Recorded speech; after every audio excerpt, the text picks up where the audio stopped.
And we're live. Welcome to another exciting edition of the Rinky Dink Bullshit Podcast, Season 2, Episode 42, with your host, with the most, the podcast god, Superfly Johnny Lee. And tonight we got a great show for you, because in the studio for the first time ever, we got the one, the only, Grappling Inc.'s Brock's Boulder. That's me. And Titan Troy. And that's me. And that's him. Guys, welcome to the show. Hey, thanks for having us, man. This is awesome. This is cool. Here's my question to you, Brocks. Uh-oh. What got you into professional wrestling? Shoo, man. Coincidence, actually, man. I loved it growing up. I have that same generic story. I loved wrestling growing up, you know. And a guy that I know that's in the business still was a friend of mine. We played basketball together. And he was talking. I always told him, I was like, man, I want to try to get in the ring one time in my life. I'd like to get in just one time and try it. I think I can. And he was like, man, there's a school in Nitro. Chance Profit does it. You should check it out. And I just wasn't committed to driving an hour and a half from where I lived. And then he called me one day and he said, there's a guy named Joe Pace opening the school up in Ironton, Ohio, which is where I live. And he said, it's going to be 5 minutes from your house. Pace. He said, it's going to be 5 minutes from your house. He said, you should try it. And I was like, all right, I'll knock it off as a bucket list thing. That's all it was going to be, was a bucket list thing. I was going to go down and try it, just see if I could.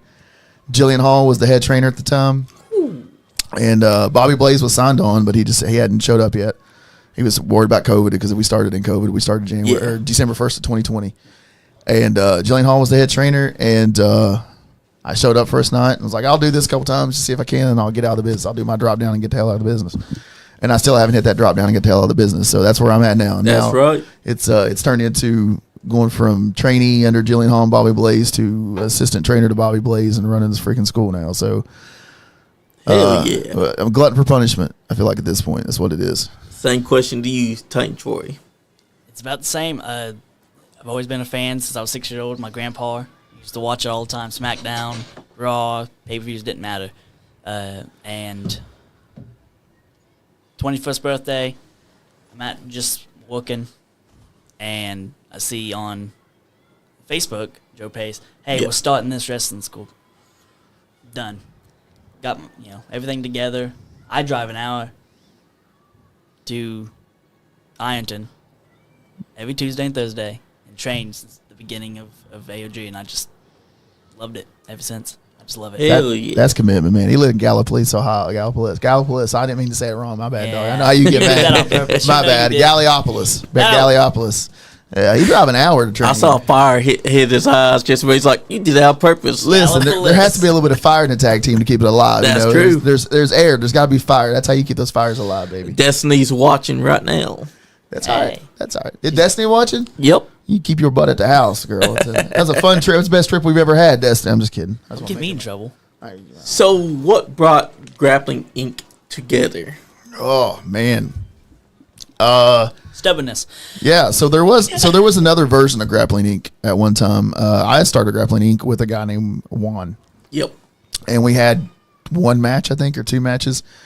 And I don't know what happened to Juan. There's speculation. I ain't gonna tell you about speculations, but he just disappeared. And now he pops up every now and then, kind of like a bad herpes case. Yeah. And he shows up every now and then, and then he goes away again. But it was fun. I kind of started leaning towards tag team, and we had some bookings, and I didn't have anybody, so I turned to Troy and was like, hey, man, what do you think about starting a tag team? And it was never in his cards, one of mine, and it just popped off. Like, that's the thing for us is we started the same night.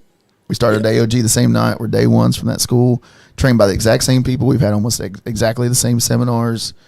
We have the same psychology in wrestling, and so our chemistry is unmatched. Like that's why we are who we are. It just it took off. Where we feel the same way about the business, and it seems right. You know what I'm saying? Like there's not a moment we've ever had where it was like, man, I should be the bigger part of the tag team, or you should be the star of the tag. That's not how we do things, and that's why it feels right for us to do it, and it's clicked since day one. Exactly. So it's been killer. Like, it's been awesome. I feel like that's why we do what we do. And every time I've seen you at AMW or I've seen you in general wrestle, you could tell because it's right there.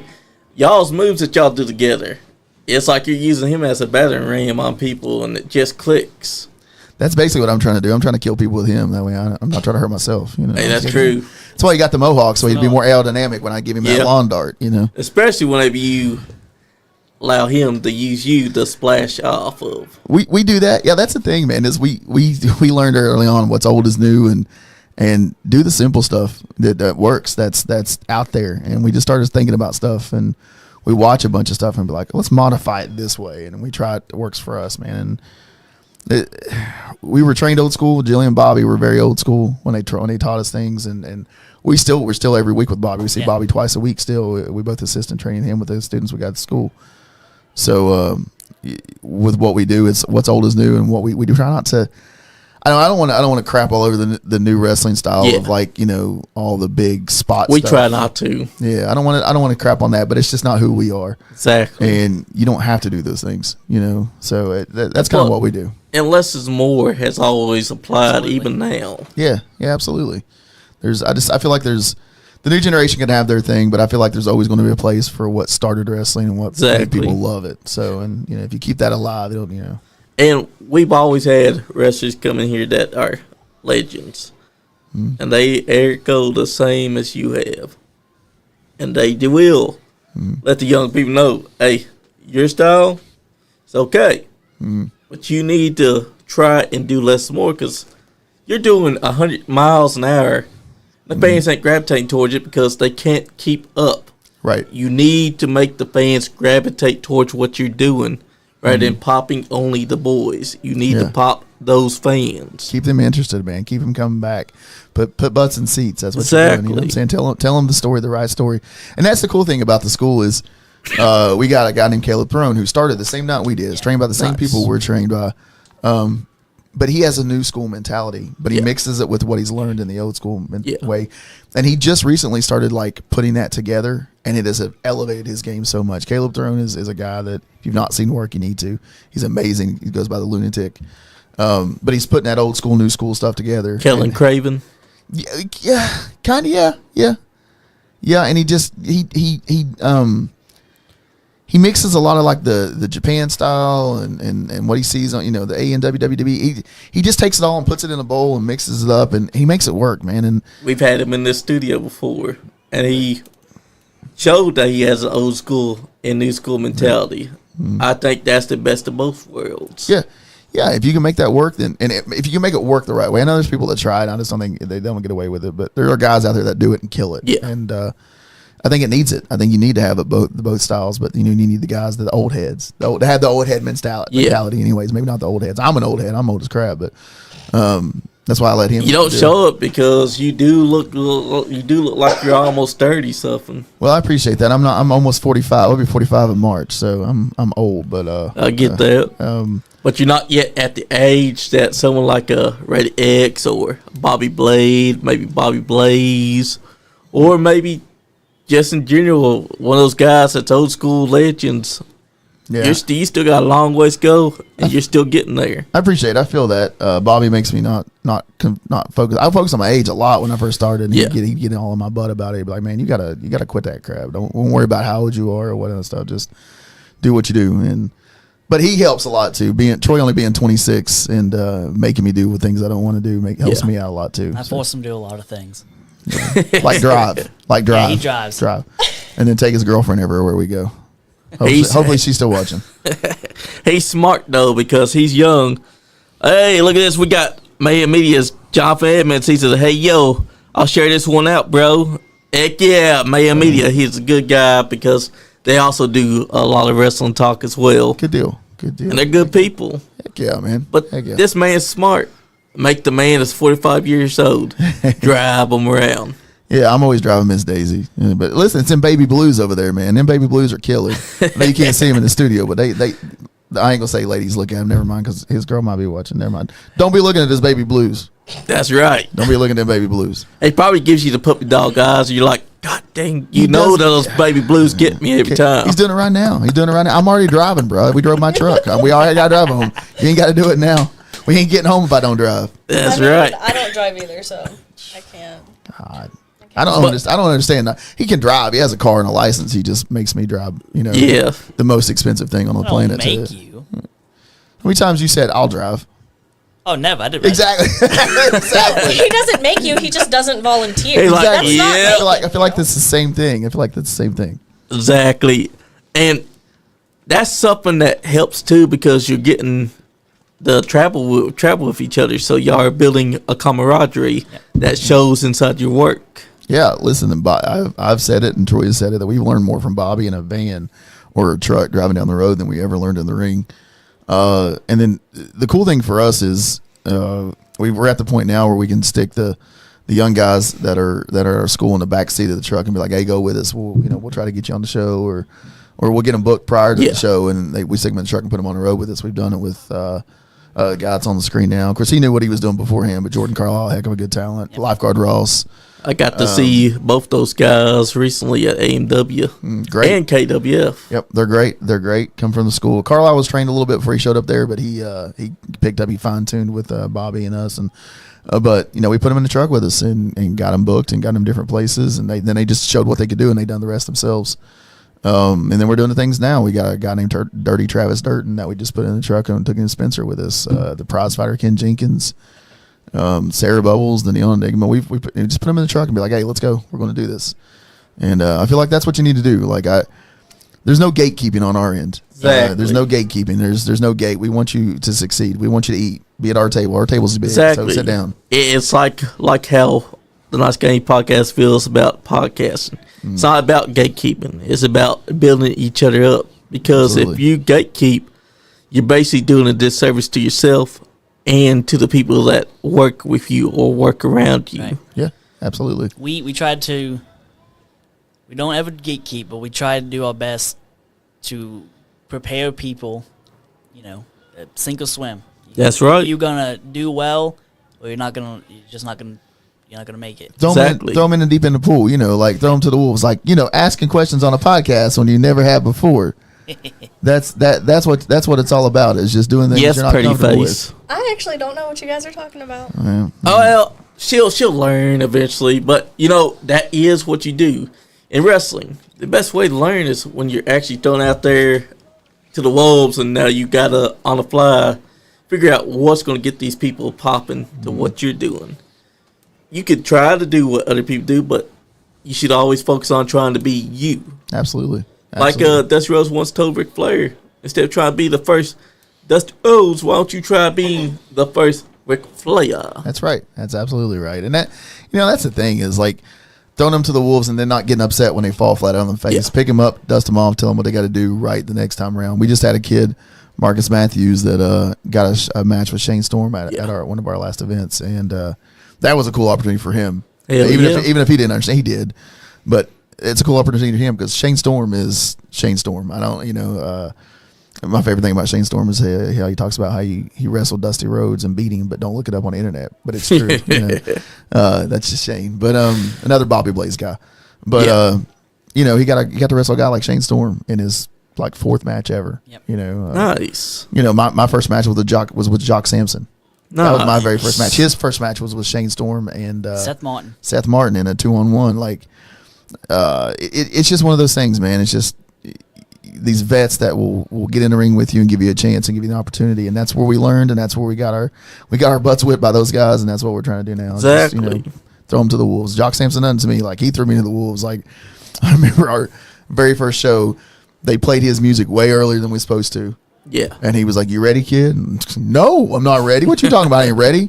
He's like, "I'll be right back." Then he went out there and done. So he cut a promo and come back, and I was just sitting all like, "How do you do that? How do you just like snap like that? Music's too early, and you're not ready. How do you do that?" That was my first match. Now I'm like, I go into matches and just don't even think about them. Like exactly. I walk them back and down the locker room, and I'm screwing with guys and making fun of people or just being with the boys. You know. And then when the music hits and the curtains come apart, then you're in lockdown mode. It's Grappling Inc. It's time for the bully to go to work. So I got to that point eventually.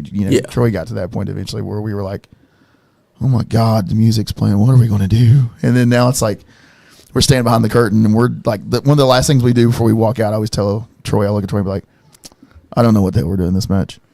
I'm out. I don't know what we're doing." And then we go, and it's just one of the things. Or that's right. I tell him I got to pee real bad. I'm like, "I'm probably gonna pee on you, just so you know."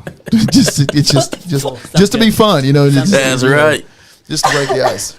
But that's something that a lot of the people that do get to the worlds need to understand is that don't get upset if nothing works for you. Yeah. It's only your first time out there. No one's match on the first try is going to be good. Right. You just got to keep picking yourself back up. Yeah. Go out there, keep on till you find what works. Because a lot of guys, when they start out, they don't find out what works until way later inside their career. Well, we were just talking about this the other night. I went back and mistakenly was looking for something else on my phone and found a bunch of our first training matches from our very first couple months. Videos just trying to learn the basics and everything, and it was bad. Awful. It was trash. And we were 4 or 5 months in there and thinking, man, we're really getting this. And now here we are, this many years later, and we're just like, man, we were the drizzling shit. That was terrible, man. That's awful. Like, what in the world's wrong with us? It was terrible. But that's what it's about, though. Becky LeBron Keaton said, "Oh my God, it's Grappling." LeBron, I love that. Hi, LeBron. What's up? Overpriced, never be Michael Jordan wannabe LeBron. Is what that is. Google him. But that's the thing too about it.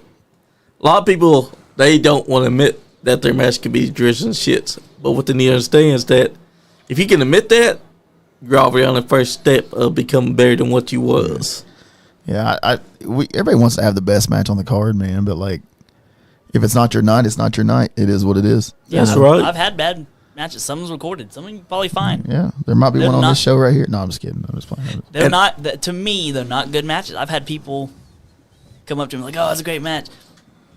I've had, in my opinion, they're not my best, but I continue to get better, and I've had other matches that's recorded. I'm like, "Oh, that's it. That was good. I'm happy with it." Exactly. And also, you can go back and use your bad matches to study and think about what you shouldn't do, what you can do better. I literally just watched my Jock Sampson match 2 nights ago. I go back and watch it every so often just to see. I go back and watch our first tag match you guys talked about with the Brothers of Seduction. I watched. That was one of their first. That was their first tag match. I go back and watch that just to see where we've come from then, because they're our trainees. Like Bobby Blaze was there obviously and then done a bunch, but Bobby was like, "You guys are the tag team guys. I taught you tag team. You guys go teach them tag team." And I watched that match and think, man, there's stuff we could have done better then. And I look at us now and just think, But that's the thing. We've had the opportunity to get to work with guys like the Heat Seekers, good team, the Kazanas, and these guys that are just top tier people everywhere, and we've learned from them. Some of my favorite matches this year have been against AJ and KC. Hell yeah! I got to have a singles match with KC. When you stole the win, Will. I did steal a win.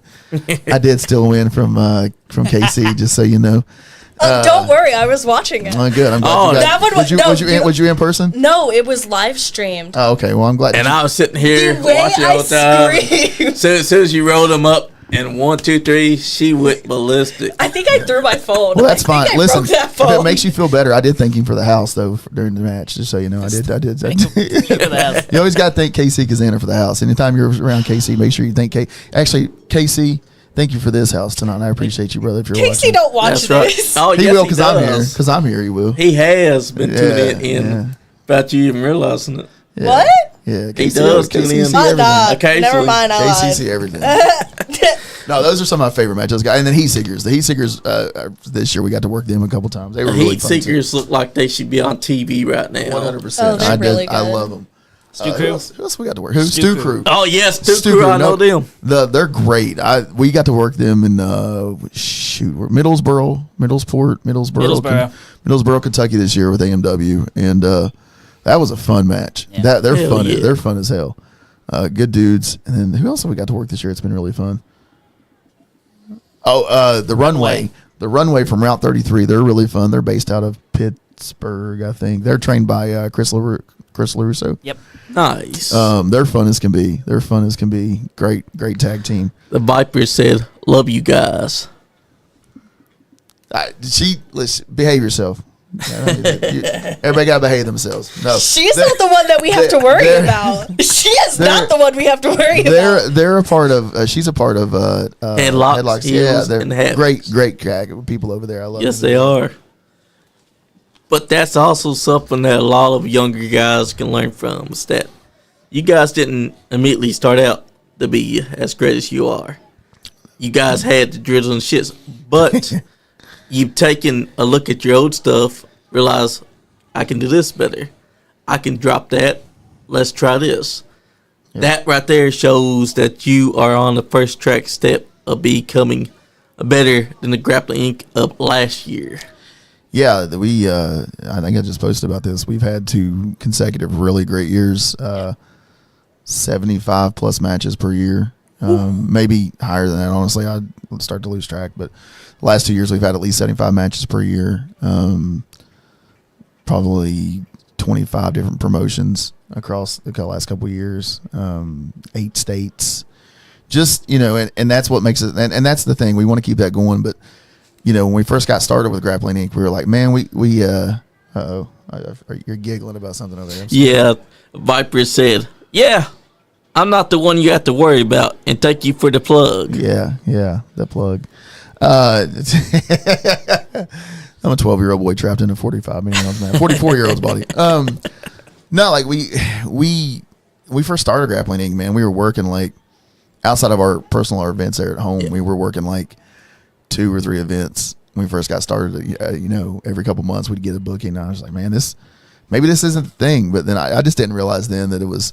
We had to bust our rear ends to get there. We had to get out there in front of the promoters. We had to give them something to want to book us again for, So, last 2.5 years, like we finished up that 2023. Last half of 2023 was really busy. All of 2024 was slammed. 2025 has been slammed, and 2026 is filling up pretty quick. Honestly, we've got a lot of things going on. We're gonna make our Pennsylvania debut in May in 2026. We got a promotion out there that I don't want to put too much out there, but. A legend in the business actually is the one that recommended us to this promotion. I don't want to throw too much out there yet, but a guy that we met on an AMW show from that area was like, "Hey, book Grappling Inc." And this company that's starting listened. I was like, they want us to be a part of their first match, their first show. So super cool. Yeah. That's what it's all about. A lot of people need to understand. In wrestling, you gotta travel. If you don't travel, you're not gonna go far. Mm-hmm. You'll be stuck inside a little niche. You don't want to be stuck there because then that means you're not going to be getting these opportunities. Right. You guys, y'all travel. Y'all are willing to put in that work. Bobby Blaze wrote a book, man. Have Boots Will Travel. Shameless plug for Bobby Blaze there. That's right. Check it out on Amazon. Buy all of his books. Yeah, buy all of his books. Yeah, buy all his books and say that Grappling told you to. Yeah. All 5 of them. All 5 of them. And then we'll list them if you want us to. They're called Pin Me, Pay Me. They're called Have Boots Will Travel. Marry... Seasons effing greetings. The education of the one's about when he worked as a jailer. I forgot about that one. I don't remember the name of that one. But my favorite Bobby Blaze book. Yeah. God, I hope he's watching. Are you guys? This is a YouTube. We on YouTube? Yeah, we're on YouTube. We're on Facebook Live. We're on Twitch as well. Oh, I'm going to text Bobby in a minute, but I'll be putting it on Spotify next week. But the last book you got to check out by Bobby Blaze is called on Kindle only. Kindle only, but it's called you can get it on Amazon. Yeah. It's called Megan, Hot Wife on the DL. Nice. It is a smut book written by one of our trainers, Bobby Blaze Smith. Okay. Bobby Blaze. That's my type of book. Hold on. I'm a text I'm just saying, Bobby Blaze probably thought, you know what? I wrote about wrestling. I wrote about having boots and traveling. I wrote about my time, Joe. Let me write this smut book. Yeah. He's just like y'all know. Hey, I'm more than just a wrestler. I'm also a smut man. Listen, he killed it. I just texted him and say, listen, you want to get on YouTube real quick? You're getting put over big. So is Megan. And we do that to him in training. We'll be like, did Megan teach you that? Just whatever we can do to get him to pop. Bobby's so fun to pop. He's one of the guys. Listen, I want to put over Bobby for a few minutes. Bobby Blaze is someone that we've been to Bobby Fulton's things that he does in Chillicothe, big, huge events. I've been all over the place with Bobby where he does autograph signings. I have never met a person in this business that didn't love Bobby Blaze or respect him for who he is. I had Buff Bagwell on my podcast one time, and I asked Buff, can you tell me about Bobby? You guys were in WCW at the same time. He said, the only thing I can tell you about Bobby is that if him and Tracy Smothers were in the room, they were the best workers in the room. Right, exactly. And that was a big praise coming from somebody like Buff and putting Bobby's name there beside Tracy's because, especially. Yeah. Bobby Blaze is an unsung hero in the wrestling business. He's probably forgotten more than anybody knows, and that's a straight shoot because he forgets everything. Exactly. He don't know about anybody's name. He called Caleb Throne Brandon for 2 years, trained him every Tuesday and Thursday, and didn't know what the hell his name was. But he is an unsung hero in the business. Bobby Blaze is amazing, and if you don't know who he is, pick that man's brain because you will learn everything you need to know about the wrestling business. He's amazing. He's amazing. Him, Bobby Fulton, they're legends. Yep. Yeah. A lot of people got to pick their brains. Yep. I will never understand when you're back there and I see young wrestlers not going up to these legends and trying to soak in the knowledge that these guys want to give.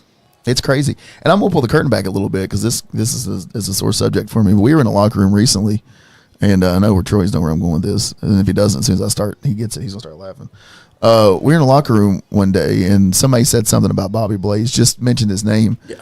And another guy goes, "Who's that? Who'd he ever beat?" And, Bobby's sitting kind of where she's sitting next, or he's sitting next to me, kind of where she's sitting. And I reached around him and was like, "Fool, you better educate yourself. You don't." And he's a young kid. He ain't been. And I lost my shit. I ain't gonna lie to you. I got mad. I was like, "Come on, man. Like if you were trained by Joe Schmo on a trampoline in your backyard, I ain't gonna poop all over your trainer." But like these young guys, and like you said, they don't know. They don't know, and it's sad because guys like Bobby Fulton, Jillian Hall still lives in the area. Like, we helped her move into her new place just a few months back. Jillian Hall, Chance Profit is in our area. Yes, Chance is such a great guy. Chance is amazing. Just keep your fingers away from him. Yeah, he likes to bite fingers. He does like to bite fingers. But you got and you got guys that are like that they're down home. They're 2 hours from where we're at now, but like in that area, it's just we're just so rich down there with different people. And if you're in a locker room with them, Larry D is not too far. The best hand in the house. I'm just saying, and you got all these people. Kyle Maggard runs, arguably, I feel like the best show in the state of Kentucky. He does, top to bottom. Knows his stuff. Was a hell of a good ring guy too. I mean, he's in the ring, he's great, but I mean, he runs a great show too. Sure does. So does Terry England whenever he does the Caverna Super shows around here. Yeah, yep. And so we're in our area, man. We're spoiled and blessed with the knowledge and the wealth of what we have in the wrestling business. And a lot of people don't take advantage of these new kids they get in. There's a little young punk that was in the locker room the other night, Route 33, that just don't know. You know what I'm saying? Like I don't want to bury nobody, so there's no names, but these guys just, if you know who you are, shut your mouth, open your ears, and listen to some of these people. That's the best kind of advice you can give. Shut your mouth and keep the ears open because you need to listen. When you sign a waiver at AOG, that it says that. Here's the waiver. Don't you're here by your own free will. If you get hurt, you're SOL. That we are too. And then shut your mouth and open your ears. That's the advice we give at the school, and it's just how it is, man. We had a guy who's our friend, yes, but when we were telling him to study a tape, he would do this to us. Negative. And me and Sean were literally getting pissed off at this guy. Like, you're wanting to be a wrestler, but you're not wanting to study the tapes. Mm-hmm. That right there tells us all we need to know about you. Yeah, man. It's these guys come into the school, and these new students will come in, and our warm up at the school is we've had some other training schools come in and just want to roll around on the mat with us, and they'll get in and do our warm ups, and we'll get through our warm ups, and I'll be like, man, that was a hell of a training. That was a good drill. You just started. That's our warm up, boys. Like that's our warm up. That ain't even our training. That ain't our drills. That's our warm up. We had one training school come down and was blowing the hell up after our warm up. They didn't know what to do. They were sucking air. Jillian Hall started all that though. She started the warm up. When she left, Bobby was still there, and we just kept adding to it. But these kids come in and they do the warm up, and then they're like, man, when's the 450 start, or when's the this start, or when's that start? You know what I'm saying? That's just that's what they don't know. They do all the, because we do 2 and 3 minute planks as a part of our warm ups. Yep. Neck bridges, Hindu squats, Hindus. We doing Hindu push ups. We doing regular push ups. We doing that's just part of the warm up. Then we do our roll bumps, and we're 40 minutes in a warm up. And that's the way it's supposed to be, because you got to get your body limber for the wrestling that you're about to do in training. Yep. Otherwise, you might end up injuring yourself when you do go for a simple, basic move. That's it. And then these guys wanted, they were like, when we start the 450s or when we start the frog splashes or when we start this, and I'm like, you know how to do a headlock. Yeah, can you give me a headlock takeover? Then we'll talk about it. Yeah, that ain't it. Come on, shut up. Get back down. Let's do this. The 450 splash you should be left on after you've gotten a little bit of knowledge. Yeah. And a little bit of training in. You can't be just right away coming in like, when am I going to get the jump off the top rope? When will I get to do a 450? Can you teach me how to do a moonsault? Slow it down. We're going to teach you first how to do headlocks and headlock takeovers. Can you work a match without touching the ropes? That's what I want to know. Can you work a match without touching the ropes? We worked a show recently, a charity show for a good friend of us, Daniel Blevins, one of the best ring announcers in the business, I feel like. Never disrespect anybody, but I love Daniel. Top rope snapped. Top rope snapped in the first match. First match, top rope snapped. And it's on. It's out. No, it ain't on YouTube, is it? Yeah, it is. Our match is. That match is on my YouTube. Remember, I uploaded it. Nice. What's your YouTube thing? Just Brock's Boulder. Just Brock's Boulder. Yeah, this is my channel right here. He didn't know. What are you hot about? What it was auto playing. You gonna ask no questions. You can't say nothing. You gonna ask no questions.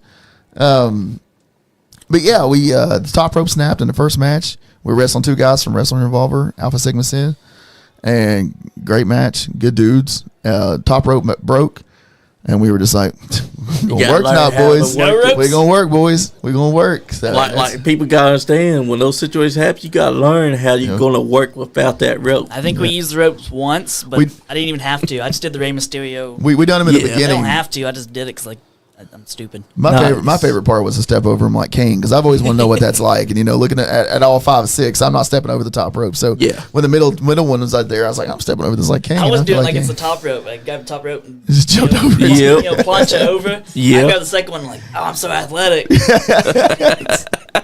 That's a cheat sheet. Yeah, we're simple guys. We're easily entertained. Cocaine Crush said, I didn't know Brock was in the studio. Tell Grappling Inc. that I said hi and look forward to seeing them again. Then he said, warming up like that is how I learned, because according to my trainer, you have to learn to work tired. That's exactly right. If you can't body slam somebody when you're 45 minutes into a match, you don't want to do it. You know what I'm saying? You're going to hurt somebody. Cocaine Crusher. I like that guy. I don't think I like him as much as the quiet one over here does, but I do. I like that guy. Did you know him before you came to Ashland, though? Did you? I didn't know. I thought maybe I didn't know. She knew him when he came into the studio with Scott Diamond and Austin Diamond to unveil their Cold-Blooded, which is the Diamond Cartel 2.0, but under What's Austin your deal Diamond. with calling me out today? Goodness. I mean, I'm over here minding my damn business and stuff. You ain't asking no questions. I'm actually behaving for the first time. This is a podcast. You're supposed to be asking questions. Calling me out and shit. You're so He said you got to be asking questions. You ain't asked no questions. I don't. No, she just that I'm was. pretty sure that you got some. That's right. Exactly. That was her question. That's the question. Let me answer your question, because I do what I want. That's my answer right there. That's my answer. I do what the hell I want. But that's the beauty of professional wrestling, is that people's got to understand there's more than just the wrestling. You got to learn how to work tired. You got to learn how to get the people engaged, because you can't just go out there and shit the bed. Because as soon as you do, it's over with. Yeah. When did we cut promos most of the time? Work on promos in the school After doing the cardio drill. a 5x5. We'll do a 5x5 drop down drill, and you'll be blown the hell up. And Bobby's like, cut a promo, and then people will be like, oh, wait, me cut a promo. What they got to do is they're trying to do like 2-minute promos. Yeah. I do 30 seconds. I'm like, okay, I'm done. Was it good? Was it good? Jillian done the same thing when she was at school. We would bust our ass the whole training, and then the very last thing before you was even allowed to leave the building, you got to cut a promo for her. And that first night was brutal. I remember that first night of training. That's why having good cardio helps. You'd be like, That's I right. can breathe. I can do it. I know if Nate's watching. Yeah, Evil Nate. Yeah, that's, you know how his cardio. You know how Troy's Love cardio Evil is. Nate. We like to blow Evil Nate up when he's around, but after the cardio, he just cut the promo. Bobby just said after the cardio, cut the promo drill. See, Bobby watching. How's Megan, Bobby? I just want to know. I didn't know. Now we put your books over, just so you know, Bobby. If you didn't see it, we put your books over. All five of them. All 5 of them, including the smut one. Don't worry, that one's already been purchased. Oh man, listen. Oh, did you buy it? Hey, listen, I got your sale, Bobby. Look at that. See, He gonna be mad though. He gonna be mad that we put it out there. He told me we're gonna take it down because y'all won't shut up about it. I'm like, no, listen, we want to get you sales. We just got you a sold book, Bobby. We just got you a sold book. I don't care what that's a anybody buy. says. Smut is the best books you could possibly. If you like, Oh, he's typing. He's typing. Oh God. I could listen. I won't be training nobody on Tuesday. He gonna make me run my guts out. Watch. But Thanks. She's out here with her BF. So he said she's out here with her BF. I got you. But that's the way it should be. If you're going to cut a promo, work tired, then cut the promo. Then you'll understand how you're going to do it the next time you do cut a promo in front of a live crowd. The less oxygen your brain got, if you can think like that, you can think when it's got all kinds. So That's right. That's kind of the thing. That's what I'm saying. That's the genius of guys like Bobby, man. They think about stuff like. And the cool thing about our school is, we have guys like Troy and I who have athletic backgrounds. Caleb Throne, the people that's come through there. And then we also have people like Bishop Strait. You guys, are you familiar with Bishop Strait? Our referee Bishop Strait graduated high school, couldn't chew bubble gum and walk at the same time, tripping over his own feet. He graduated high school on like a Thursday or Friday. Yeah. The following Tuesday, he's at our front door. Never missed an FTC show, been in the front row of every show since 2016. Graduated high school, showed up to the school. Can I come in? Yeah. So he come in. I want to be a referee. And then last night we awarded him with Referee of the Year for 2025. Nice. Fan voted. And kid couldn't chew bubble gum, couldn't do anything. What's I always have to refer to you about what Bishop his condition and what it is. It's muscular dystrophy. Muscular dystrophy. And couldn't do anything. Yeah. He can bump, he can roll, he can run ropes, he can do drop downs. He does probably the best physical therapy the kid's ever had in his life. And we do that with anybody that walks into the door of the schools. We find a way to make it work for you. Bobby's really good about helping us find a way to make those trainings work for anybody that walks in the school. Our doors are open to anybody. We don't care. If you got a peanut allergy and rings made of peanuts, we'll make it work. You know what I'm saying? It don't matter. We'll make something work. Exactly. For you. So if you got a love for the business, you can shut your mouth and open your ears. We got you. So, exactly. And they also got to understand that shut your mouth and open your ears is the very first thing you're going to be taught, because you need to listen before you can learn. That's exactly right. And that's something that I've noticed that a lot of the wrestlers of today need to do. Like, especially those on AEW or those on WWE, they need to learn, if they're going to do it, listen to what the people are saying, because if the people ain't liking what you're doing, you're doing something wrong. They ain't gonna buy your tickets either. That's the thing. They ain't gonna buy your tickets. You got to get them sell. That's what, when we do our show, when we do our promos, we just tell them sell us a ticket. When you get up there to do your promo, sell us a ticket. That's right. You can't sell us a ticket. Like, well, a lot of times me and Troy be jerks about it though. We have popcorn sitting over in our concession area, and if the promo's real bad, we'll go over and grab popcorn and be eating it. Like, you don't want to be the popcorn promo. You don't want to be the popcorn match. So we'll eat popcorn just to let them know, hey, this sucks. We'll fix it. Exactly. Just you got to do a promo that makes you both believe what they're saying. Because if they're phoning in, you're gonna be throwing popcorn at them like, this sucks. Yeah. Yep. Absolutely. I've wrestled Jordan Carlisle a lot, man. This is like the third match I've watched. Carlisle. Is the cage also on this? The cage is out there somewhere, but it's not on my podcast. It's not on mine. It's on Mike's. Cocaine Crusher said, 2010s, as they've been called, is a great drill too. It consists of 20 seconds of two people running the ropes in opposite directions, then 10 push-ups, then 20 seconds of running again, 10 squats, then 20 seconds of running to the finish. Everyone on the outside of the ring does the push-ups and squats with the people inside the ring. So we got something similar. We do 5x5s where you crisscross 5 times, and then the person will do 5 drop downs. Yeah. Then a shoulder tackle or a hip toss into a pin, and you get up running, and the opposite person does it. We also have a thing called weave drill, which is my favorite. We start with 3 people in the ring. One person will start in a corner, and they'll do a front roll over top of someone doing a drop down. That person will get up and go to the opposite corner. They'll go back and do a roll. The person done the roll will now do a drop down. The other person slides out. Then you just keep going in a sequence like that, and then just keep going over and over and over and over and over again. I would like to record our training one time, our warm up, just to put it online one time. Yeah. Try not to do a lot of recordings at our place, kayfabe and all, but exactly. We try not to do a lot of recordings at school. But I wouldn't mind maybe getting a couple of guys together. It's a warm up. Yeah, doing the warm up and kind just of like posting it.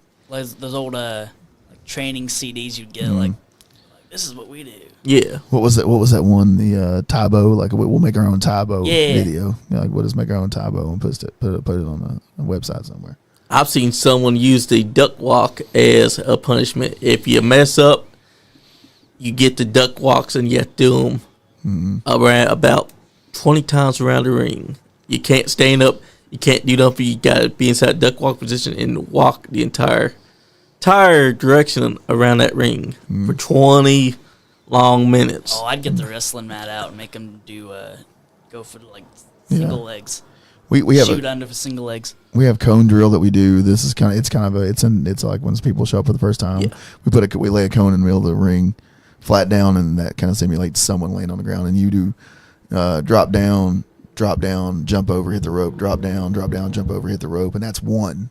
Yeah. That's one, and then we count to see how many you can do. I think the record at school is 25. 25 by Nedrick, Yosemite Junior Wait, hang on. I don't want to screw this up. It's Nedrick, Yosemite, Nedrick Bartholomew, Yosemite the third. Junior the third.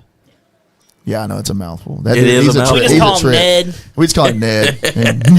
That's Ned. I thought that he was about to say that he was the one that holds the record for 20. He did, and Ned blew it up. Oh, and so he broke your record. He broke my record. I'm going to have to do it again, but I haven't seen you do that cone drill in a while. Like you said, you got that assistant trainer position. I ain't seen you do a whole lot actually of anything, brother. I've abused my power. You're going to have to abuse it a lot worse now to break that record. I do it now when someone says, "Oh, I can't do it because I'm too big or this." I'm like, I haven't done it in like 6 months, and easy. Exactly. It ain't been that long. Don't say that. It's Not been the cone drill. I did. Oh, the cone drill been a minute. I did. It was the planks. My favorite part on training nights is when Bobby misses, and I'll say, I'm Bobby Blaze tonight, and he'll be like, I'm Brox, and then Caleb will be like, well, I'm Troy, and I'll be like, well, Troy's the one always doing the warm-ups, and Caleb's like, son of a bitch. He screwed himself. Taking the bumps. Yeah. That's right. But what they need to understand is that you're not too big to do certain things. You think it because it's inside your head, but if you let the thoughts go, you can hit something just like a cruiserweight would. The first body slam I ever gave somebody was Joe Pace. That's the first body slam I ever delivered in my life. He walked up to me and I was like, that's not happening. That's not happening. You 6'8". I think I slammed him too. Yeah, and I was like, this is bullcrap. And I looked at Jillian. Jillian's like, do it. And I'm like, okay. Man, not to give too much away, but yeah, that happens. Exactly. And you learn. You learn You to have work. to learn because learn to work. You're basically body slamming a big guy. He's telling you, hey, you think you can't do it? Well, let's see you do it. Yeah. And once you do it, you do it. Yeah, that's Same thing with him. He's a small guy. He's body slamming this big, almost 7 foot tall giant and feeling like $1 million afterwards. Right. That's how it's supposed to be. He's a doggone Titan, though. That's a Titan He over is. there. Baby blue-eyed Titan is what he That is. explains why he's been able to pick you up all the time. He does pick me up quite a bit. I don't like it very much. Just so he doesn't know. I don't like it. I'm afraid of heights. Well, it's okay, though, because it's you. Ain't that high. It's not that high. That's true. But he is a Titan. He is a Titan, and though. Titans are pretty big. His ego is. No, I'm just kidding. His hair. It's normally his hair that's real big. Yeah, we didn't say what was big. It was the ego. It's his hair. His hair and his ego. Yeah, usually his hair is pretty big, but I have seen him when he didn't have mohawk. He carries a hair girl with him. That's the thing. Is he makes a hair girl go with him in all his shows. He's such a prima donna, man. And then today the hair girl's like, nah, sorry. Nah, she does. Don't work for me, brother. No, listen, listen. All he got to do is be like hair, and she's on it. I tried to get her to start doing my hair, but she won't put mine in a ponytail or nothing for me. True.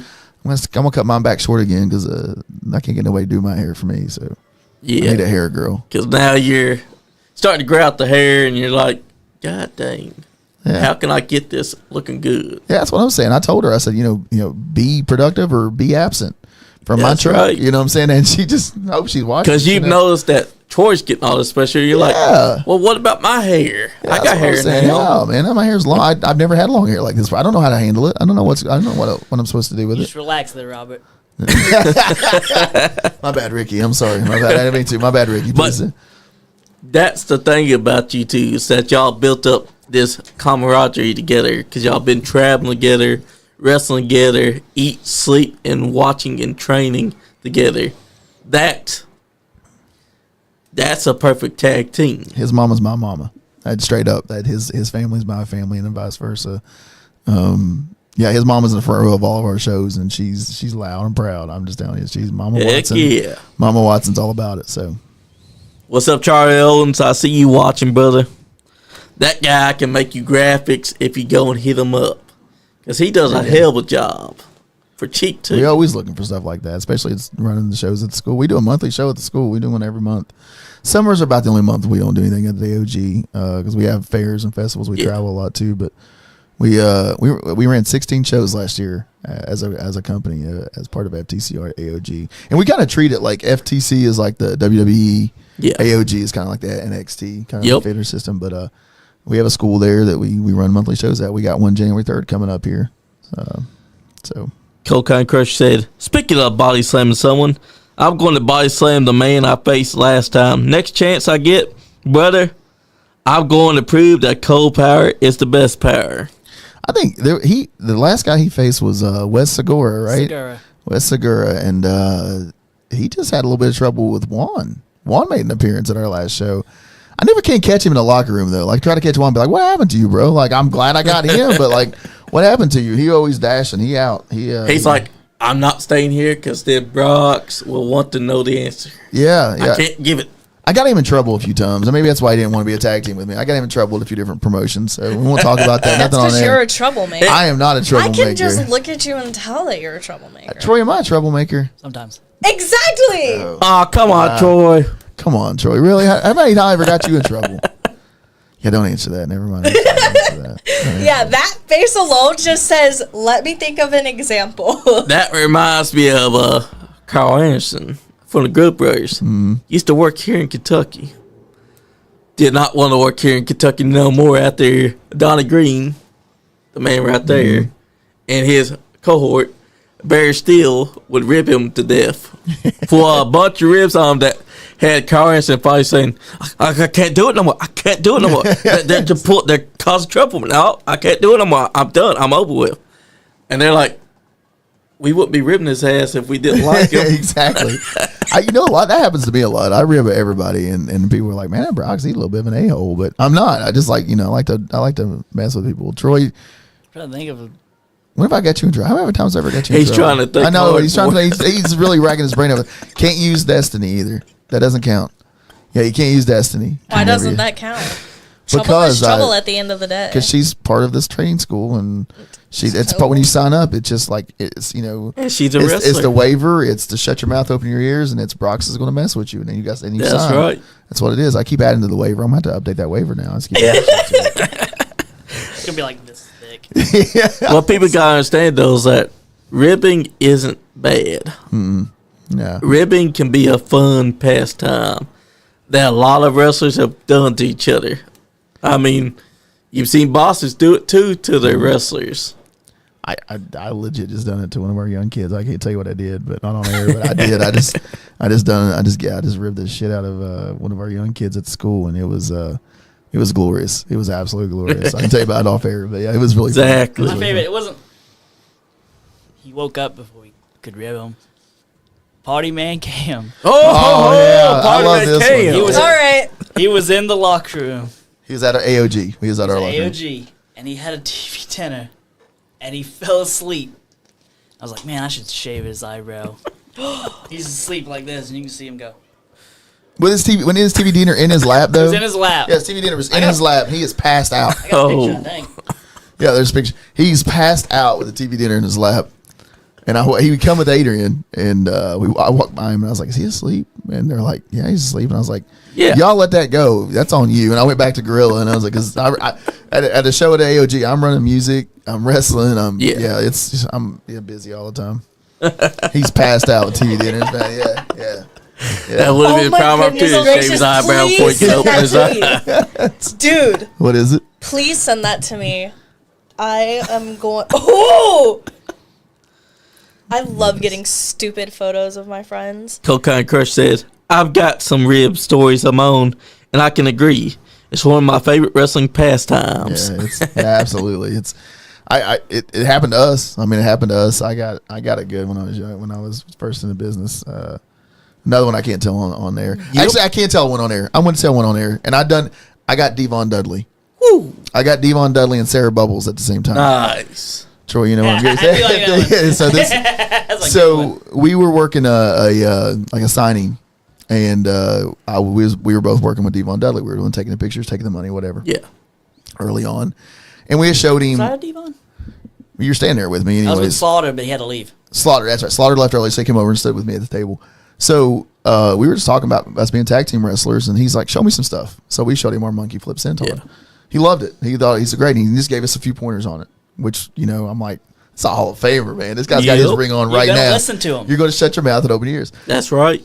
So he gave us a few pointers on the monkey flip senton, and I was like, man, I was like, that's great. Thank you so much. We appreciate that. I was like, it's invaluable. I can't ever pay you back for that. And he just made the joke. He's like, any funny blondes with big boobs? And I was like, I'll be right back. And I ran across the whole room, and I found Sarah Bubbles. And I grabbed Sarah Bubbles. I was like, come here with me. And I pulled her all the way across the room, and I stopped right in front of Devon and stopped her in front of the table, and I went. And she nailed it. She goes up. She goes, I was told I need to talk to you. Yeah. Oh, man. And then Devon popped bigger and crap, and he was like, "Man, you deliver, man. That's great." And I said, and he was like, "Obviously, I'm kidding." He was just a big joke, obviously. That's right. But she fit the bill, though. Yeah, Big boobs, blonde hair. Yeah, that's what I'm saying. There you go. Like I delivered. You got any other advice? But and then there was some other stuff. He actually worked the show with us that night. Exactly. So it was fun as can be, man. Devon's awesome. He was really cool. And look, speak of Jackson and Drone, here's that match. Brent the Bolt Jackson. That's right. So Jackson and Caleb Throne, and then Edgar Craven. Edgar Craven was just a spectator in this one. Nice. This was a weird situation. Like the Bolt thought that me and Troy was up to some no good stuff, and we weren't. And Caleb Throne had him convinced. And if you look real close, you'll see a very young Lifeguard Ross on the video camera there doing the roaming cam. Oh, you're That's right. Lifeguard Ross right there when he first started training. That's another of her favorites. Yeah, I do like he's a good one. Lifeguard He's a Ross. good one. He's very good. He really is. He's really good. I got to watch him up close against Midnight from Grindhouse Pro Wrestling. Yeah. It was a hell of a time because Midnight was spearing his shoulder into him while he was hung up on those ropes. Yeah, he's good. He's very good. But yeah, this was fun. This is one of our favorite events in the summer. It's called Midnight Madness. That's actually our original school. It's not where we're at now, but it's our original school. No heat, no AC. Nice. Just basically brick walls. Flooded when it rained. Floods when it rained. Water under the ring. It was very Rocky Five-ish. Yeah. Yeah. And that's where we learned to wrestle. Was in a Nice. ring. Was in that building with a ring in it. And we always kind of pay homage to it. We go back every summer. This is the first summer we didn't go back there. We actually ran the Midnight Madness in front of the bar that Joe Pace owns now, which is right next to the school. Yeah. We ran it there, but we always kind of pay homage, go back there, and A lot of things about to get fired up here. Watch this. Oh yeah, look at there. There we go. Yeah. The pyrotechnics. That was awesome. Cocaine Crush said, I put on a blonde wig and some balloons in my shirt and then went back to Devon acting like I was a totally different person. Ooh, Yeah. Crusher and Drag. I'm down to see some of that. Whoa, this is a family show. Huh? Yeah, it's a family show. Come on. Family show. I love how you guys actually Wow. thought I was gonna behave. I mean, when he said You've behave, been on Look, Headlock Heels and having she's some one with time. me I think you were told to figure behave this with me. Is what I was told. You was told to behave with me. out. Yeah, exactly. Look at Titan Troy with no mohawk. That's so weird. that's true. I don't like that. Don't ever get rid of the mohawk or you're out. Yeah, there are several videos now where he's not his mohawk out. Yeah. Very. Why didn't you wear it up today? Oh, you didn't have your hair, girl. That's why you didn't have your hair up today. That's what it Yeah. was. That's messed up. That's for battle. Yeah, I got you. Well, it's like I said. Also, it's this wouldn't aerodynamic. fit on my head. You That's could put it on true. the back. You could kind of do it. I mean, technically, it could have if you put it between the mohawk You and could froze. see just like this. Yeah, you could have just had like a weird split. Have the Stegosaurus look. Yeah. Spell Stegosaurus. No. Okay. Can you spell Stegosaurus? ST. Actually, I could, but no. Rawr. He doesn't feel like it. Dinosaur. Rawr. That is Look, definitely there's 5 belts between the two of us there, man. Look at all those Yes, belts. it is. My Look at all that goodness. gold. My goodness. That's Have- Daniel Blevins there, if I don't know if you've ever met Daniel Have Blevins. you been able to get in the ring with Misery yet? I've had two. I've had 2 experiences with Misery. The first one was in a tag match. Oddly enough, early on, me and Caleb got thrown in a tag match together against Yeah. Misery and Psych Ward. That show was called What a cluster. What a Cluster. What a Cluster. That match was also a cluster. He is a big, strong, scary son of a gun.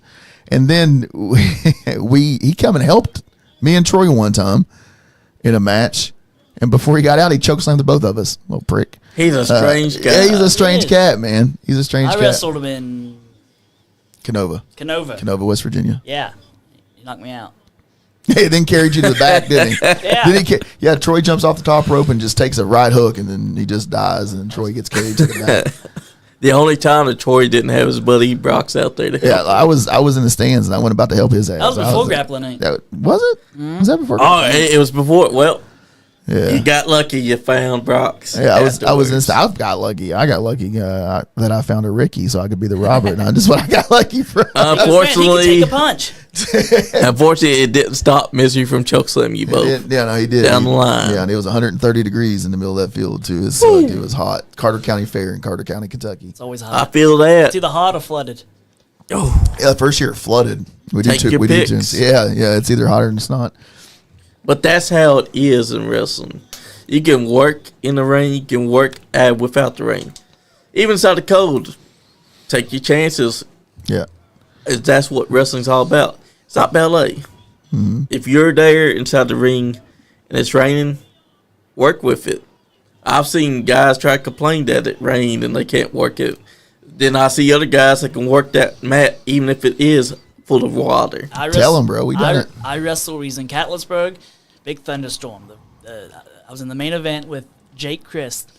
Nice. And we had a pretty good match. The mat was soaked. Anytime you hit the mat or anything, you could just see the water just come up.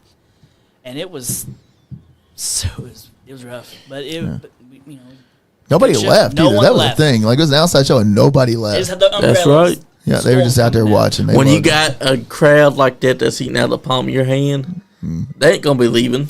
Rain, sleet, or snow, they're going to be there. It was always Catlettsburg. That's my hometown. Wasn't last year every town's your hometown? Why do you say that? Because you say that. It's because every place loves me. What do you want me to do? I can't help it. Wasn't last year or 2 years ago? Year before last. It rained. It rained again, and It was a cage match I was in a cage match with Nick Hamrick. and there was a thunderstorm. I was waiting in the ring trailer before it kind of died down the rain, and the trailer gets struck by lightning. Woo! And I was like, I'm in a cage match. I'm climbing this thing.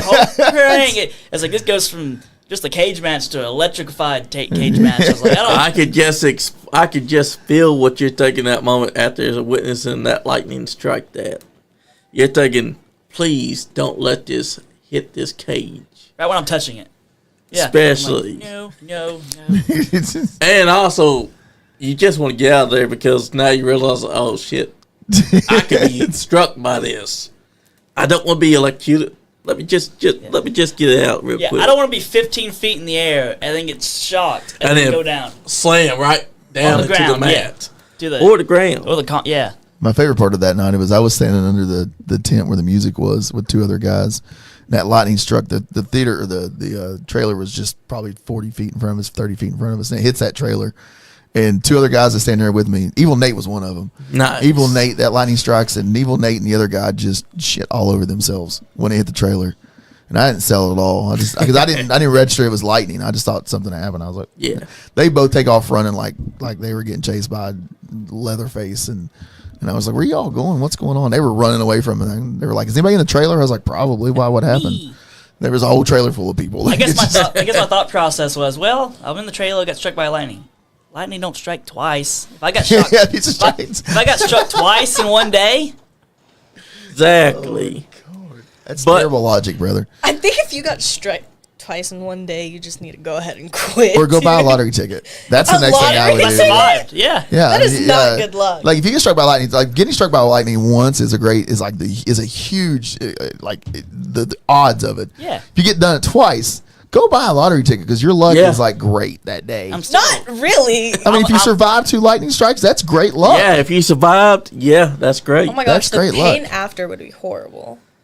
Yeah, but then you won the lottery, so that makes up for it. I'd be rich. Yeah. See? Sure. You'd be rich and smell like burnt rubber. exactly, but you'd still have rich money. I'm gonna behave myself. Why do you say things? I think you set me up for these things. You do that on purpose. You over trying to look innocent with your little blonde hair and your little blue eyes and your little baby face, and then you just try to set me up for failure. I feel like you're just trying to set me up to get in trouble. Really? Cold County Crush said Ethan Hire looks like he could be Evil Nate's son. Listen. I don't know if he knew this before that, but he worked a show for us in Ashland, Kentucky, and we bribbed Nate. Was Nate there? No, Nate. We've been talking about how Evil Nate and Ethan are like Dr. Evil and oh my God, yeah. We've been talking about it for a year. Yeah. We were just like, what I want is a promo picture of Evil Nate with a chainsaw. Yeah. And we have a little toy chainsaw at the school that we rib Evil Nate with all the time. Yeah. And I want Ethan to hold that little chainsaw, and I want Evil Nate doing this with the Dr. Evil. Yes. I want a mini me Dr. Evil thing going on. And have Ethan Hire also doing it too. Yeah. It's got to happen. It would work because they do look like they are father and son. They got the hair. Pisses Evil Nate off when you say that, just so you know. Like it, not because he has anything against Ethan Hire. It's just the fact that you say it. He's just God. Man, you're right. He's like, man, I hate that you're right, you assholes. Like Evil Nate. I love Evil Nate. That's my brother. I love Evil Nate's dad. Cold Car Crush said Jim Caviezel got struck by lightning multiple times within a short time during filming The Passion of Christ. Well, he's right. It might be something. Maybe I should have filmed a different. You should have filmed a different movie. Like, there's a sign there. Like, yep. You know. But you know Mel Gibson. He's like, fuck it. We're still going to do it. Mel Gibson. Is that a legit thing? Yeah. Yeah. I remember that. Yeah. It legit happened. The guy that chose to be Jesus Christ was the one that kept on getting struck by lightning. If he can survive it, I mean, that's poetic. Yeah, it's something. I don't know about poetic. I don't know if that's. And Mel Gibson was not going to stop. That's what we call a method actor. Meth. Yes. Method actor. What's up, Omega? I see you watching, brother. But yeah, he got struck by multiple lightning strikes. Survived. The smartest man would have been like, "Okay, we're going to stop this movie now." I think I would have been done after the first strike. Like, there's no way. I'm going to wait till a second just to see. What? Why are you such a glutton for punishment? Because it could have been a fluke. You know, you get struck by lightning once. It happens. You get struck by lightning. If you get struck by lightning, it's a fluke. But if it happens twice, okay, something's going on. What the So, if it happens a third time, is that when you got to get out of there? Probably. This is also the dude that faced Obsidian Dominion multiple times, just so you know. Like, he is a glutton for punishment. Like, I beat him. Voluntarily facing Obsidian Dominion. Yeah, I know. I mean, gosh, you know, my head got cracked on concrete. That's my favorite. That's a favorite of mine. I tried to kill Nick Hamrick and Josh the Rocket Benson. Oh yeah, handsome Nick Hamrick. We used to do this one move all the time. Troy kind of vetoes it now. He probably doesn't remember we done it either. I used to military press him over my head and throw him onto people. And we done it one time. In Tennessee. Did we do it? We didn't do it in Tennessee. Ethan High and Nakeem. No, you done a house. You done the house. You done the ropes. Remember? I did. Yeah, I was already out there. I was already outside because I tried to go kill Nakeem. Remember? Yeah. You don't remember much. He hit his head a lot. So I used to throw Troy. I used to throw him over my head onto people on the outside of the ring, and I went to throw him on Nick Hamrick and Josh the Rocket Benson, and Nick Hamrick moved, and Rocket caught his feet, and Troy's head just slapped off the concrete. It was concrete, and I could feel the thud of his skull through the ring. I was in the ring. It's like I was on one side, and people was on the other side. So 20 feet, you could feel it in your feet. And it was bad. I just stood there like, I killed him. I killed Titan Troy. I murdered Titan Troy. Oh God! I can see him going in slow motion, and I'm like, I believe he can fly. And then all of a sudden, it was just crash. He's dead. Meanwhile, handsome Nick Hamrick was probably off to the side, like, oh shit. I probably should. Yeah, I probably should have moved. Yeah. So I get out, and just shit can Nick, shit can Rocket, and I'm like, you good? He was like, can you tag in? I feel a little woozy. So, well, duh. So, and then here's the dumb part of it. This is why I know he's glutton for punishment. 2 minutes later, he looks at me and he's like, I want back in. I'm like, I'm in the middle of getting choked right now. Can you give me a minute? Like concussion. I'm still gonna get. I'm doing this match. Could you give me a second? And then he had a second match on that same card against Nick Hamrick. He had a 1-on-1 match against Nick Hamrick. Two matches later, and then tear down the ring. No one should have an excuse. And then he drove home. And That's true. I don't remember that. Yeah. He drove home, but he don't remember It's it. like an hour and a half drive. Yeah. It was an hour earlier. See, I keeps adding time. He's a good fisherman. Like, he's got a fisher story. Like, Well, it's because I missed the exit. I know. Probably. You think? How'd you go from I don't remember it to I missed the exit? Hazy. You could tell that the moment where this guy's head slammed onto concrete may have given him a juxtaposition of bit of time. And then the concussions probably wasn't great either. So he's forgotten all about the worst thing he about drove home. it wasn't. I wasn't worried that I had a concussion or anything like that. What I was worried about, this was in Boyd County, so it was in Kentucky. Like wrist tape on, checking my head, and I just had a little blood. I was like, crack. And I was like, oh no. That's the only thing I cared about. I didn't care about anything else. Yeah. So no one else has an excuse whenever it comes time for teardown. Listen, that's a sore subject for me. I've been a ring tyrant for years though. Like people, like I'm the guy that's like I don't want to tear down a ring with rocks. Cause, Hey, well efficient though. It's very efficient. It's just very like I want to go home. People want to sit there and be like, I'm gonna watch this guy roll up this pad for 10 minutes and then I might go get a. What's the fastest we've towed down a ring? 15 minutes. Yeah. Maybe. I mean, I know there was one time me and Joe Pace tore went down by ourselves. We put it up and tore it down. Well, I think we had one other person. I think Sarah Bubbles was there with us to put it up, but we tore it down by ourselves. It was terrible. Yeah. We had to carry it probably 40 feet to the ring too, so it was terrible, man. But it's all part of the beautiful process of professional wrestling, honestly. It is what it is. I've gotten to be able to put up rings for EWA, AMW, and KWF now. And tear it down as well. The fastest that we've gotten done was with Andy Presley, me, Sean Johns. I can't say Kirkpatrick because he didn't really do much of what we were doing. You like moved a barrier. Yeah. And we were getting it done. We had Chris Blade. He was there. We were putting him to work as well. So we got done in about 50 minutes as well. But the best one that I put up now has to be KWS ring because they got some heavy turnbuckle posts, and I like to pick those up just because everyone acts like they need to have another second person. I just throw it on my shoulder. That's what we do. That's what we do. We throw them over our shoulder like a rocket launcher and carry. L33 won't. They don't let me. Yeah, they don't really. I go to do it, and they're like, no. What they got to understand those things may be heavy, but you can pick them up. One person. You can. You got to balance them right on your shoulder. They pride That's themselves right. in safety. They're like, oh, safety. I'm like, yeah, but I want it done. I got a really funny Kyle Maggard ring story. we were, I don't remember what city it was in, Fleming Neon. It just hit me. We were in Fleming Neon, Kentucky.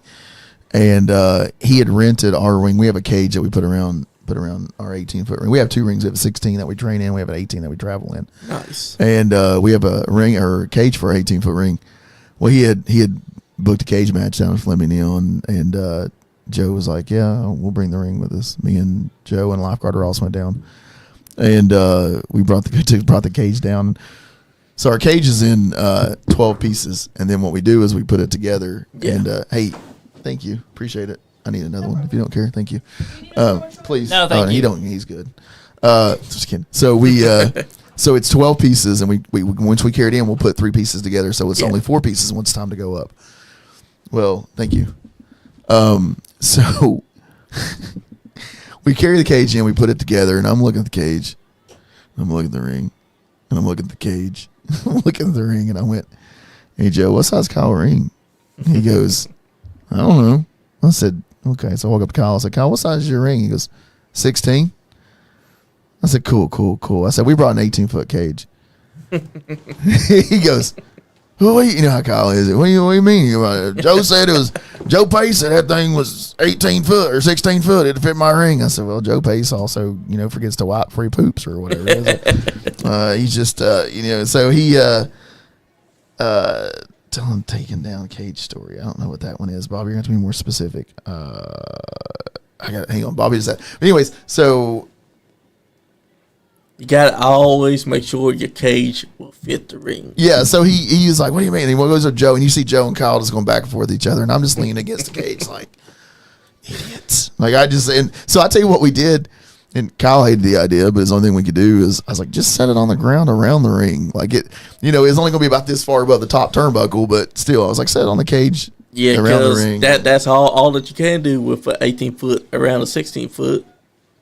Yeah. It was crazy. It happens though because some people they do get cages and they forget to check the ring first. Yeah. So you gotta do measurements before you actually get a cage. You can't just buy the cage and then go. It don't fit. I know. I'm one of those guys. Like I have our next 3 shows planned. Like, you know what I'm saying. I'm not a guy. I'm very much a sit down and play. Excuse me. I was sitting here. Congrats, won a medal. Kind of. You have a medal? I like medals. We won medals and awards and trophies. Yeah, you got to give them medals now. Yeah, now you got to give us medals. Yeah, no. That's the other part of your job. You got to get the medals. You got to get medals. I want a medal. They got to have their names too. Yeah, you got a medal? Perfect. Yeah, go get that. TROX. Yep. Get it. Like TROY. She'll learn. I don't know. She might. I dropped my lid. I don't know where it's at. I might drop my lid. Did it make it to you, Troy? Yeah. It made it to you. Heck yeah. Tag team.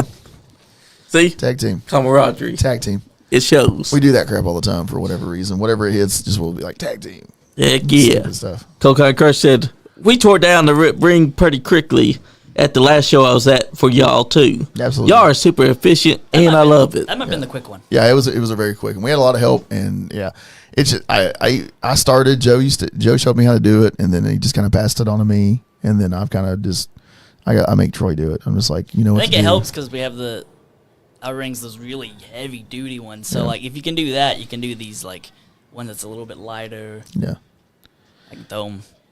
And people at home need to understand that the rings are not trampolines. Metal and wood. No, metal and wood, baby. I've only wrestled in one ring in my whole life that had a big spring in the middle of it, and it was a 6-sided ring in Indiana. Yeah. Oh. And it was stiff. It was You so hit that stiff. spring, it's rough. Yeah, it was tough. I took a spine buster right on the spring. Yeah, and I looked tough. under the ring after, bent. Yeah, it was. Yeah, it was tough. awful. It was tough. That's why I prefer the rings that don't have springs. Yeah. Because you don't got to worry about that. And plus, the springs just add to these people's false pretense of it being a trampoline. Mm-hmm. Without the spring, you got just the metal and wood. Mm-hmm. And that bounce that they're seeing is just because the wood only has a few things that are supporting it underneath of it. Yep. Other than that, it's just wood that you're being slammed onto. It's not for the weak at heart. Like, there's definitely ways to not die, but it's not for the faint of heart. Exactly. You know They what I'm also saying? got to understand that y'all got to do training to understand how to take actual physical bumps into that ring. Yep. Otherwise, you're going to get in there and try arm drag without being taught, and you're either going to break the guy's arm that you're doing arm drag with, or you're going to dislocate something for yourself. Yeah, training's important. Like, these guys that want to get in and just do the backyard stuff or the trampoline. Like, I wrestled 40 matches in my trampoline league. Well, cool. You remember first night, Jillian was like, anybody have any wrestling experience? And somebody goes, I have about 100 matches on a trampoline. And Jillian Hall was like, that doesn't count. Like, she was pissed off. Like, that does not count. I'm trying to think who said that. So, I don't know. It sounds like something Caleb would say, but I don't think it was Caleb. I don't think it was. But Damn outlaw mudhole bullshit. Yep. Using trampoline logic compared to an actual wrestling ring. I will tell you though, a lot of the camaraderie built between a lot of us at the school has been us sitting in the locker room, because any school any position we've had, we're in our third location, not because we keep getting kicked out, but we keep getting bigger, so we keep getting bigger buildings. But any place we've ever been, we always have a chill room, like a chill area, and with a couch and TVs and stuff like that. And a lot of our camaraderie comes from sitting around a TV all night long and watching some of the dumbest wrestling YouTube has to offer. And us just sitting there making fun of it, and that's kind of a lot of what our My camaraderie. favorite's the Stang video, Grasshopper. I don't remember that, dude. Don't The grasshopper don't one. turn your back on the wolf Oh pack. God! Yes. If you he know what I'm jumps talking off. about? Yep. Oh Just my like Sting, God. he turns. Yep. Ugh. I show that to everybody. I don't know why. It makes your legs tingle. I'm already thinking about it. My legs gosh. tingling. Awful. disgusting. I hope that dude Yeah. is good, but Oh, that's Exactly. terrible. I know. Cocaine Crush said, "Wait a minute. Did you wrestle for EWE as well, Brox?" EWE. Did I wrestle for EWE? I don't know. What does EWE stand for? Does he specify? No, he just says EWE. All right, you still watching? What's EWE stand for? I don't know. I've wrestled early on. I wrestled for a lot of stuff that I don't really remember. But it was because somebody done the same thing for me. They put me in a truck and it was like, "Hey, let's go wrestle here." And That's right. so there's some places I don't really remember. And that's actually pretty good. Going and sit back there and making fun of the bad wrestling. There is a lot of bad wrestling out there, and some of it might be good, but there's a lot of shitty bad wrestling. I've done it a Yes. lot where we have some of these young students. We'll watch those bad matches. Like, this is why you don't do this. This is why you do this instead. And I think you're better, and it'll protect you better. And Exactly. I do that a lot. And sometimes I do it just for my own enjoyment. It's probably not a professional thing, but I'm watching these guys and I'm laughing because it's ridiculous stuff. Exactly. And plus, it's helping them understand what they should not be trying to do. Because the guys that they're seeing on those bad videos are guys that think they know what they're doing. But they don't, because they've never had training. They've only had what they've been doing on a trampoline. And they always think, because they're watching the show, that somehow they understand the grasp of wrestling. They don't.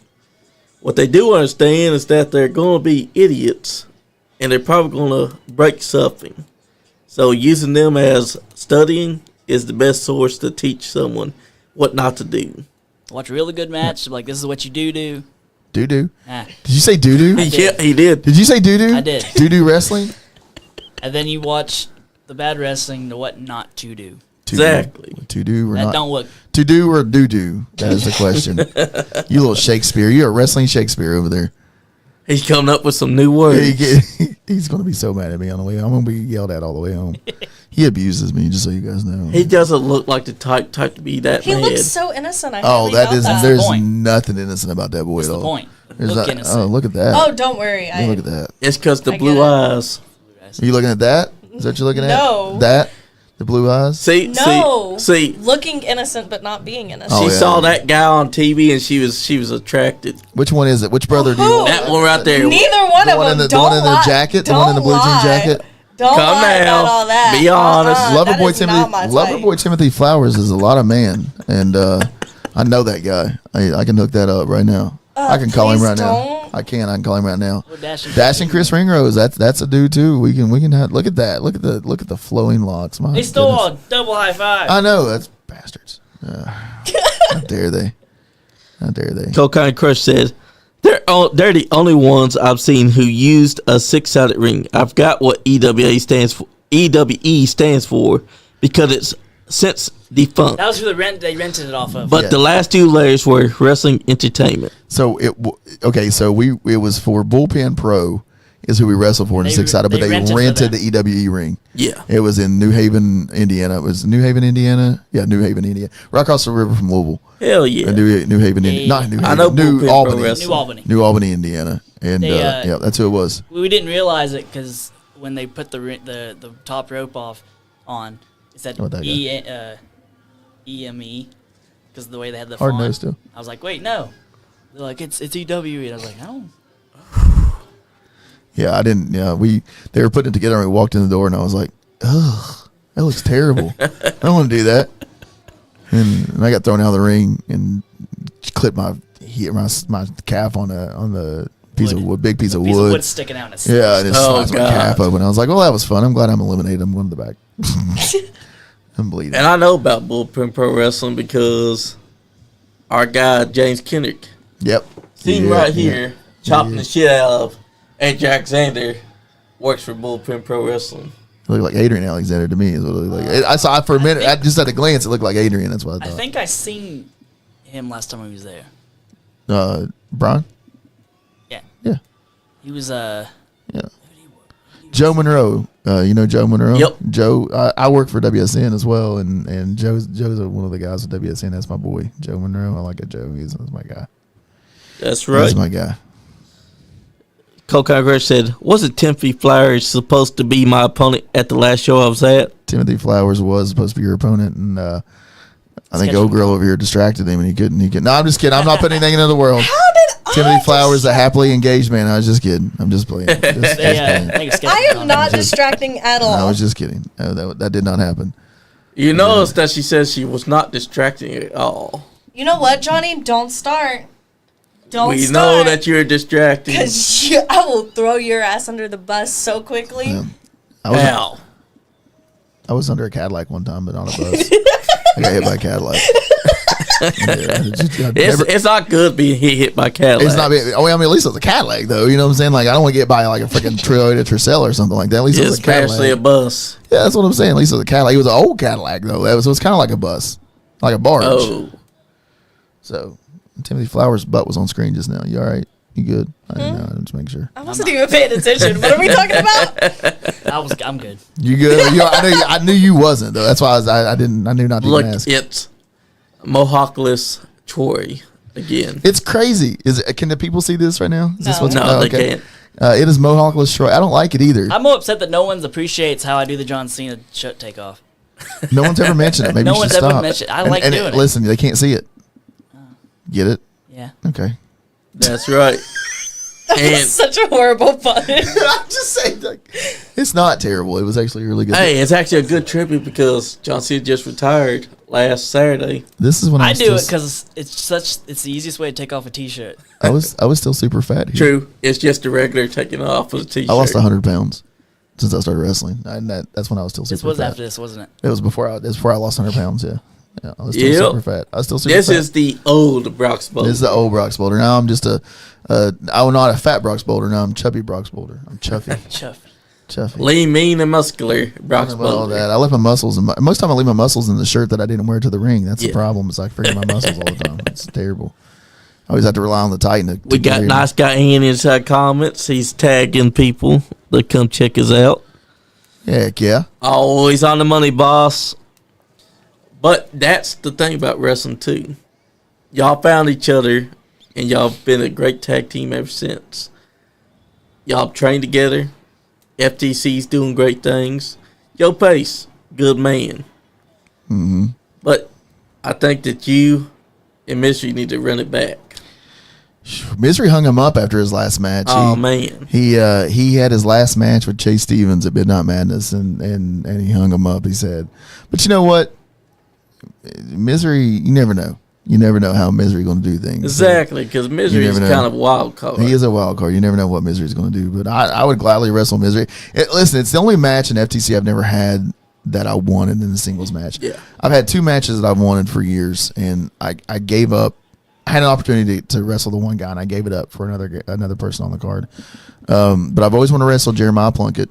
Nice. And had the opportunity one night. I was actually scheduled to wrestle him, and the card got shifted. And I was like, "Listen, just put me with this person because they needed a veteran presence in another match." And I was like, "Just put this Jeremiah with the other guy."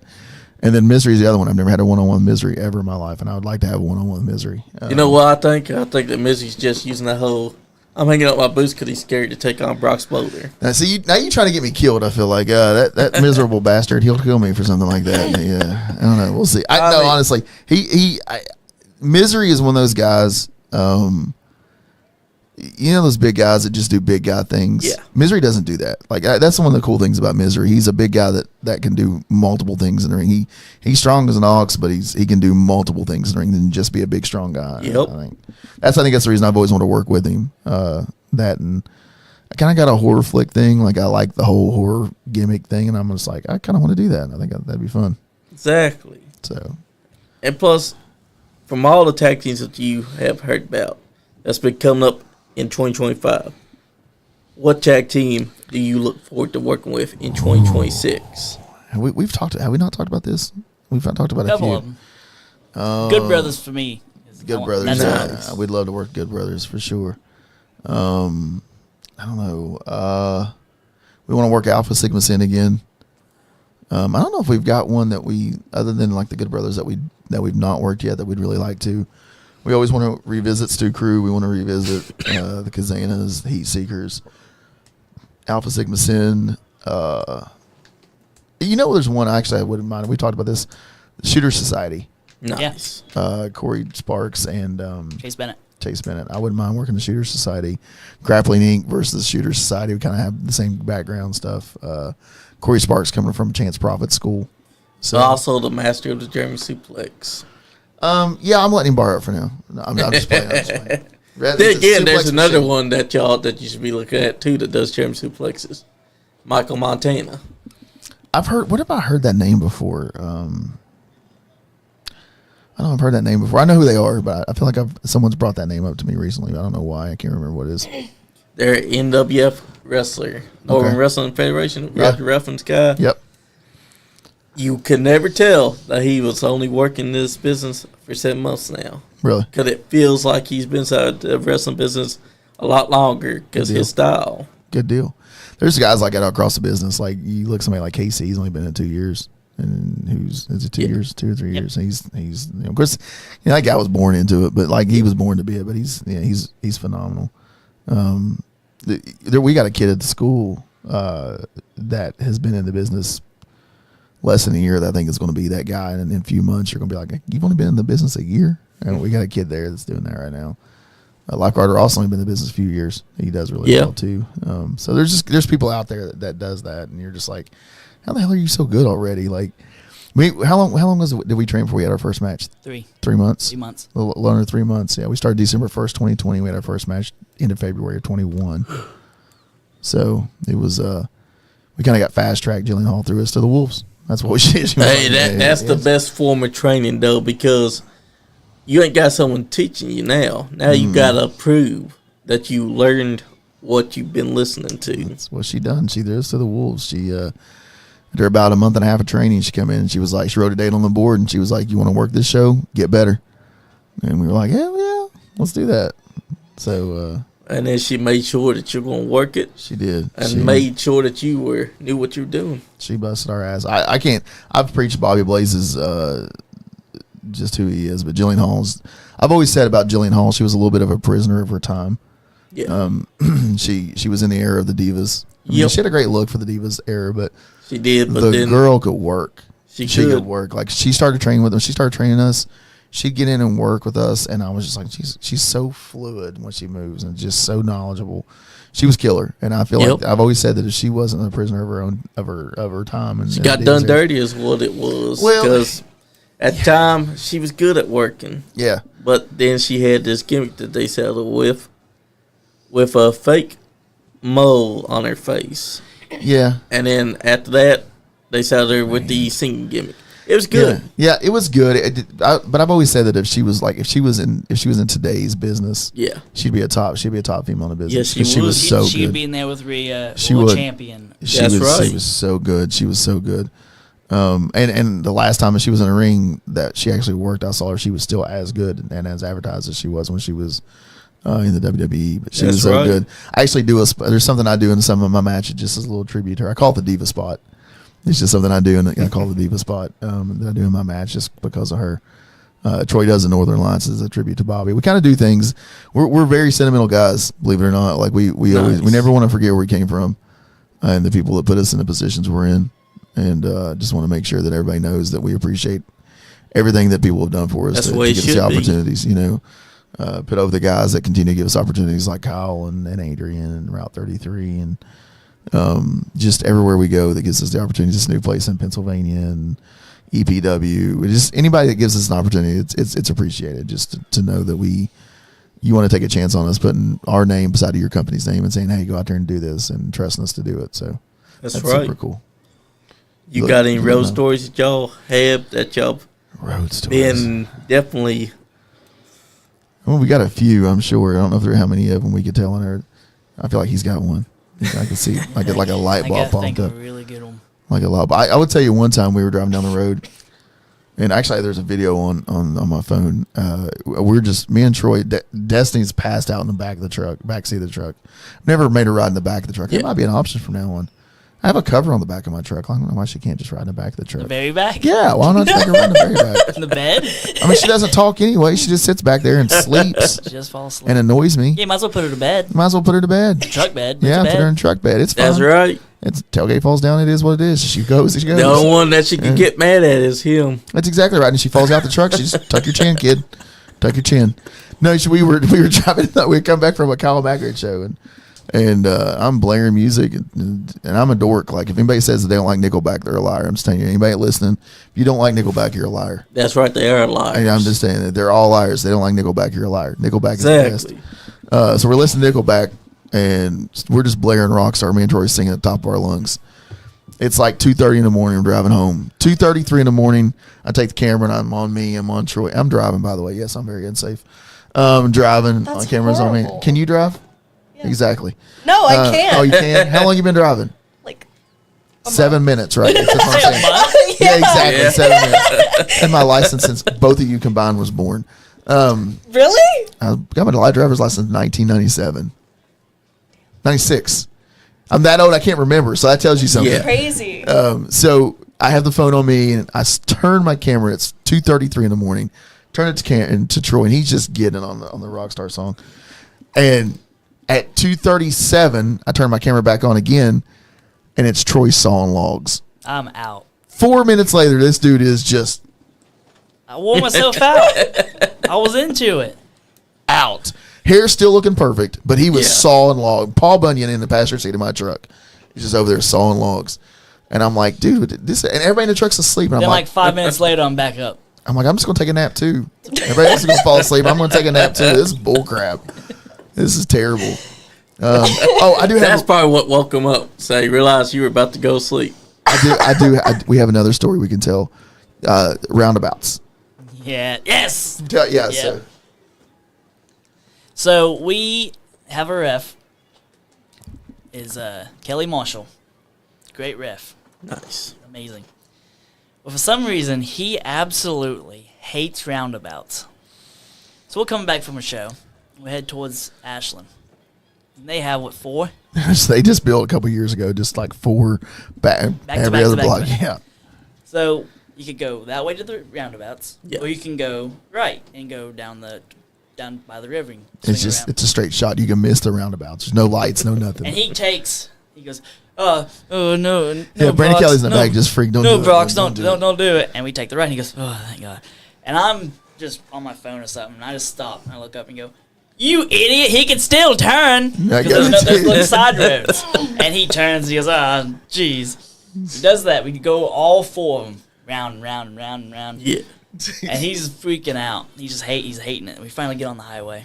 He goes, okay, it's over. We keep going down the Well, highway. we crossed the bridge into Ohio, from Ashland, Yeah. Kentucky into Ohio. Going down the highway to get to Ironton. They built 2 more roundabouts. So we take that exit, and he takes the other 2. And right when he gets to the end of that roundabout, I say, now let's go back towards Ashland. And then he just turned and went back home. Get back, yeah. He let's- freaked out. He hates roundabouts. He gets so mad. And the funniest thing about Kelly Marshall is he sounds like George Bush when he talks. Yeah. So he's always like, man, Brooks, I really wish you wouldn't go down these roundabouts a lot. I just they hurt my tum-tum. I don't really want to do them.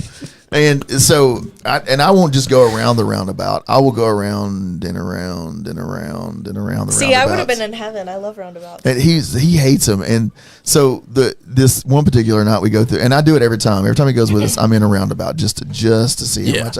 I'm trying to get him to just like, he calls them grippy sock vacations. I'm trying to get him on a grippy sock vacation.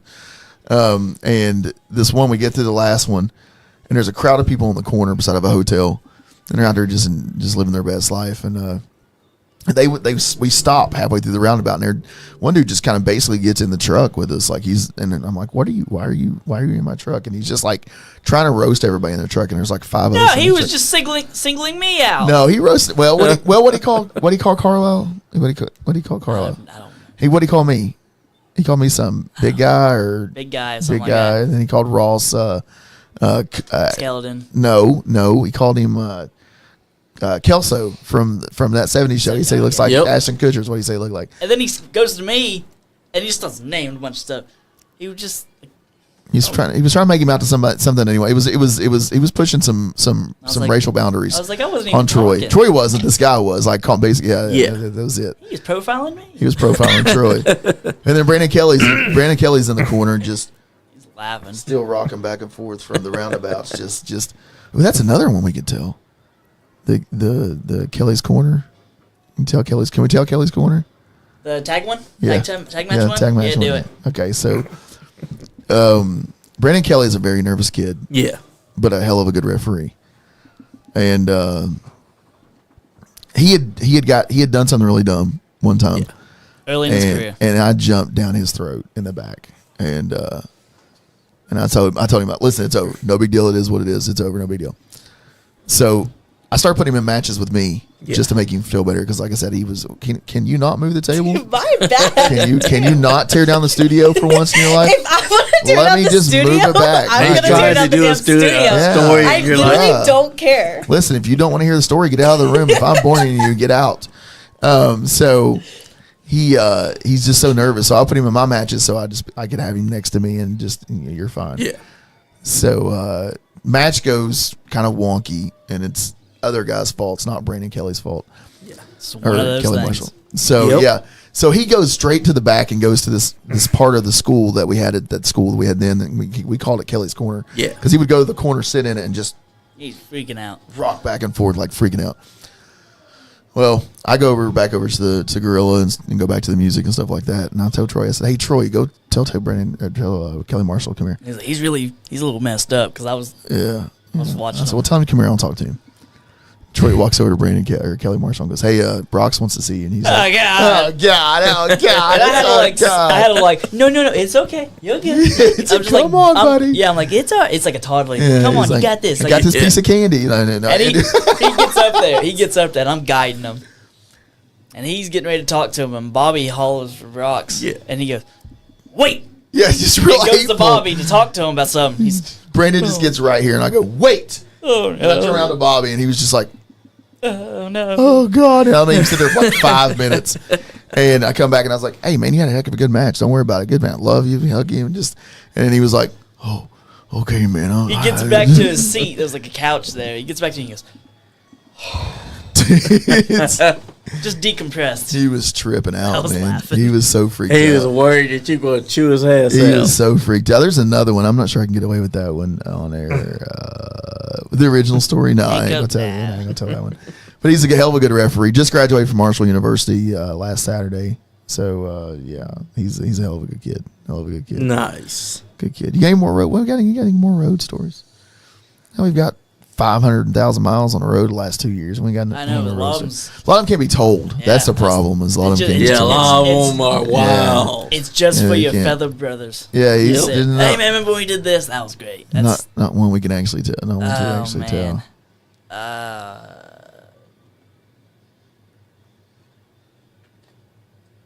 I got nothing. There's no. You can't leave silence on a podcast, bro. I know, that's my problem. They Like, just I don't want can't to. think. We don't want to do that. How far do we want to go? How far back? Like how far you want to push the envelope here? Is that what you're asking? We're talking about we want. Oh, don't show this match. I don't want to watch this crap. Oh, That's no. terrible. This is Nedrick. Actually, Just this is do Nedrick. it just because he said not. This is Nedrick. What was the match we were talking about earlier? And we said it was on my podcast. Oh, the top rope broke Yeah. match is on my. It's on my channel. I think it's the last one that I uploaded. I thought. Yeah, there it is. Yeah, off of Segment Sin. This one. Yeah, the top rope broke. And, First match, yeah. Yeah, the first match there's no top rope. That's right. No top rope. No top you gotta rope, learn baby. how to work Gotta without learn that to rope. work, baby. And this was fun. This was fun here. This was an interesting trip. It was in Dayton. Oh, this was no. I can't tell that story. Daggone, I was going to tell that. Story. XBW. I was going to tell the kick out story, but I can't tell the kick out story. Yeah, some stories you can't Can't tell tell. because they're wild. I forget that there's camera on. I can't. It was colder than Exactly. crap in this building, by the way. That's why I have a hoodie on. I was freezing to death. Yeah, it would It's so definitely be cold. It was so cold in this building. Then again, you were trying to hide the magnum opus of the hotness from those ladies out there. Listen, I don't want anybody to hide your wives. I'm just saying, I don't want you. No, I'm just kidding. That ain't me. That ain't me. That's Baby Blues over there. That's in that blonde hair. What do you do with a blonde hair, blue-eyed demon like this? Exactly. He just took off his top just so he could show I know. the Look at him. ladies. Look at him. He throws his shirt to the camera girl. Guess who the camera girl is? Here's a woman. His hair girl. Exactly. She's also our TikTok talk Woman. teacher. We have a name for it. I just can't say it on there. TikTok. It's not a kind name. Yeah, it's not a kind name. Oh man. I mean, it is. It's not terrible. See, she does his hair, but she won't do your hair. She won't do my hair. The bias. I need a hair girl for the road. Exactly. Anybody out there? I got to open applications on Brock's Boulder Facebook page for a hair girl. I need a hair girl. You got to know how to do the hair. You got to know how to do hair, though. Hey, speaking of Pirate Man Cam, we were just telling Rib that y'all were going to put on him. He's in the comments now.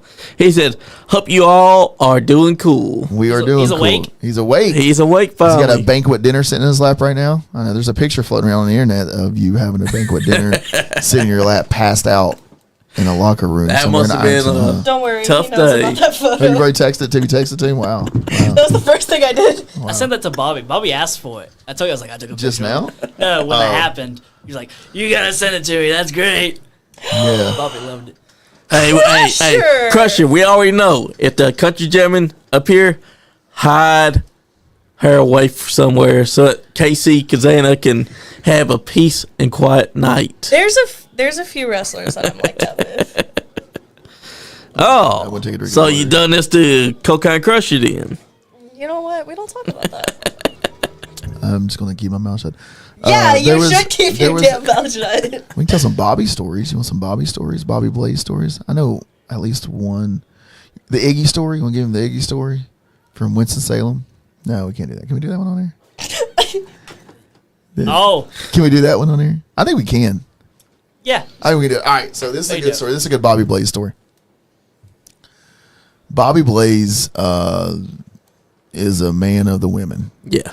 He has a way with women. That long, luscious hair of his, and just he got blue eyes too. I need blue eyes. I need blue eyes. I get those contacts. I don't think that'll work for me. That's terrible. I need blue eyes. How do you get blue eyes, Troy? Genetics. It's like, I don't know, genetics. So we were on our way to Winston-Salem, and we're in a van, and Bobby Blaze says, hey, Brock's got a job for you while we're down here. Yeah. I said, okay, cool. He said, I need you to give me the Iggy if you know that a particular lady I'm speaking to is not particularly a lady. Because he had ran into a lady one time that he found very attractive. And it turned out to be, I don't know how to say this delicately. How can I say this delicately? I don't even want to really give the name. I think I feel I have to give the Give name. the name. Okay. He was very attracted to Nyla Rose. And very attracted. Yeah. And they spoke, and he didn't know, and he was like, oh, okay, cool. And he was very respectful and everything. So he tells me on the way down there, he's like, hey, listen, just give me the Iggy if you know and I don't. So let me know. I was like, all right, cool. So he goes on over to the place where they're doing autographs and everything like that. Long before he was there, probably an hour before me and Troy got it, even out of the hotel room. And we go over there, and I swear the wrestling gods and fate kicked in, and it was the best thing ever. Got his table set up. He has his table set up, and we're walking up to his table, and I look at Bobby, and I look to the table to right of him, and sitting right next to him is Nyla Rose. And I walk up to Bobby and say, hey, Bobby. He goes, shut up, you son of a bitch. I know. Give me the Iggy. I know, you son of a bitch. That was a fun Bobby. That was a fun Bobby moment. There was one that I told on another podcast, and as soon as he heard it, he texted me. And he was like, you tell that story again, I'll kick your ass. And I always swore that if I was ever on another show and remembered I was going to tell that story just to try him. Just to try, but I don't remember what it was. Bobby is a fun guy. Bobby's a fun guy to have in the van with you. Bobby's a fun guy to have a locker room with you. Bobby's a fun guy just all the time. Why do I keep dropping my lid? I remember. There's the Bobby Fulton one, but I don't know if we should say that one. Not Bobby Fulton's story, but it was when we was up at Bobby Fulton. No, that's not. No, we can't share that one at all. We don't want to get them or us canceled. Yeah. That's right. Happy holidays, Wolfman. You got any questions there? Why is it the women that are supposed to be like Destiny's super quiet and they don't say anything? Like, Exactly. It's what's like going on with that? Podcast girls. I don't know what that's about. Why are you so quiet? Like, you've not asked us. You asked one question, I answered it. she is Yes, more why? talkative on headlocks and heels than she is on here. Oh, I know how talkative she is in Headlocks and Heels. I know for a fact how talkative she is. Yeah, my family doesn't follow headlocks. I stopped doing that podcast on Friday. I stopped chiming in on those lives on Fridays because of how talkative she is. I stopped doing that stuff. So, but yeah, Rose stories are some of the best stories, but there's some that should not be shared on air because some of those can get out of hand. Yeah, and you know what? The ones for the boys are always going to be for the boys. That's right. It's fun to tell those stories, and there'll be a point at some point. I mean, I do got a Rose story of my own. Oh, we'd love to hear it. Courtesy of Marty Clay, me, and Partner Cam driving up to a TCW event. Marty Clay and me are just talking shop, bullshitting around, whatever we can do. Whole ride, right? Mm-hmm. Partner Cam's back there, quiet as can be. Well, 20 minutes before we're at the TCW event, he perks up out of blue and says, "I love the base hurt turkey." Marty Clay goes, "Okay, you like to do what?" He said, "I like the base hurt turkey." and this whole conversation starts going from me and Marty Clay just bullshitting around like the boys to now we're riding his ass the whole ride. We're like, "Well, damn, Cam, we thought you were a guy that likes to fuck the ladies, but apparently you only like to do it on the holidays." And he's back there saying some wild things. I'm like, oh my God. Mark Clay's like, "I'll tell you what. Well, now I'm scared this be the last time." Mark Clay basically says, "I'll tell you what. This last time I'm letting you ride my car." Because he's saying some wild things like basting turkeys. He don't sex unless it's on the holidays. Mark Clay's me just right. He's like, "You wait till we get to the video. I'm going to tell the boys." Listen, I think I've heard a portion of those stories. I don't know where we was at recently. I was talking to Marty. Maybe it was when he worked in Waverly for us up there in Waverly, Ohio. But he had told me a few things. His name would come up, and he was like, "Listen, don't let that guy in your car. Don't let him in your car. You don't let him in your car." Oh, trust me. Because once he's inside your car, just wait. He'll be quiet for the rest of the ride. 20 minutes to the venue.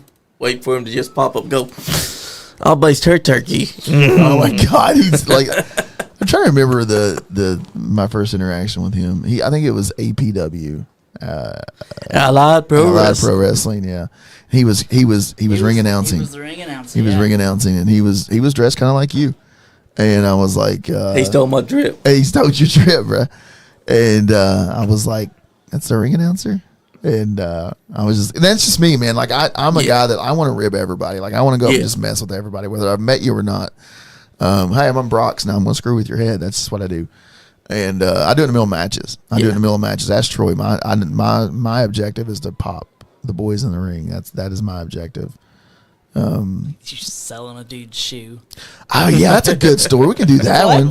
That's a good story. We were wrestling Thunderfoot and the Dad Bod God. It was an 18-year-old kid. He called himself the Dad Bod God. He was 18 and he was maybe weigh a $110, and he was the Dad Bod God. Like my right leg was more of a dad bod than his whole body. And he had good kid, and he was trained by Thunderfoot, and we were tagging against them, and he had a pair of Jordans on, a pair of J's on in his wrestling match. And I was just like, "Man, where's your boots at?" And he was just like, "Oh, these will be fine." So I give him a snapmare, and his foot caught the bottom rope, and it ripped off the shoe. Oh, but it ripped it off right where I was standing. Like we were in our corner. Yeah. And I get bored in tag matches being Robert. Yeah. And, just sitting on the apron, I'm waiting on my turn. And so I get bored. So I'll just start talking or whatever. And that shoe comes off, and I look down and I look back up, and I went, "Ooh, I know what I can do." And I picked it up, and I stood on the middle turnbuckle from the outside, and I auctioned off this kid's Jordan in the middle of a match. Just, I got here 5 and 5 to 10 and 10. I got a 15 and 15, 20, 20. Troy was the one bidding. Troy and some of the other fans were the one bidding. And Troy was like 35, and I said sold, and I took the shoe and I said Kobe, and I shot it into a trash can and made it. And he had to wrestle the rest of that match with one shoe. Thunderfoot kept trying to go to the trash can and get it. He kept jumping off the ring. Get back over there. I wouldn't let go of his shoe. He just wanted his shoes back. He just wanted his shoe back. Get some wrestling boots and tie them up, boy. You ain't getting that shoe back. To me, the only one that can wear shoes would be John Cena. Everyone else needs to wear actual wrestling boots because I never get over when I see a wrestler that's not wearing wrestling boots. Yeah. Mick Foley made it a little bit of a thing too. Yeah, Like that's different end, because he kind of earned that right. He did. 100%. To where he doesn't have to wear wrestling boots. Yep. But when it's anyone else, they need to have the wrestling boots because that sells your professionalism. Absolutely. That's one of the things Bobby and them taught us, early on. Stay off Amazon.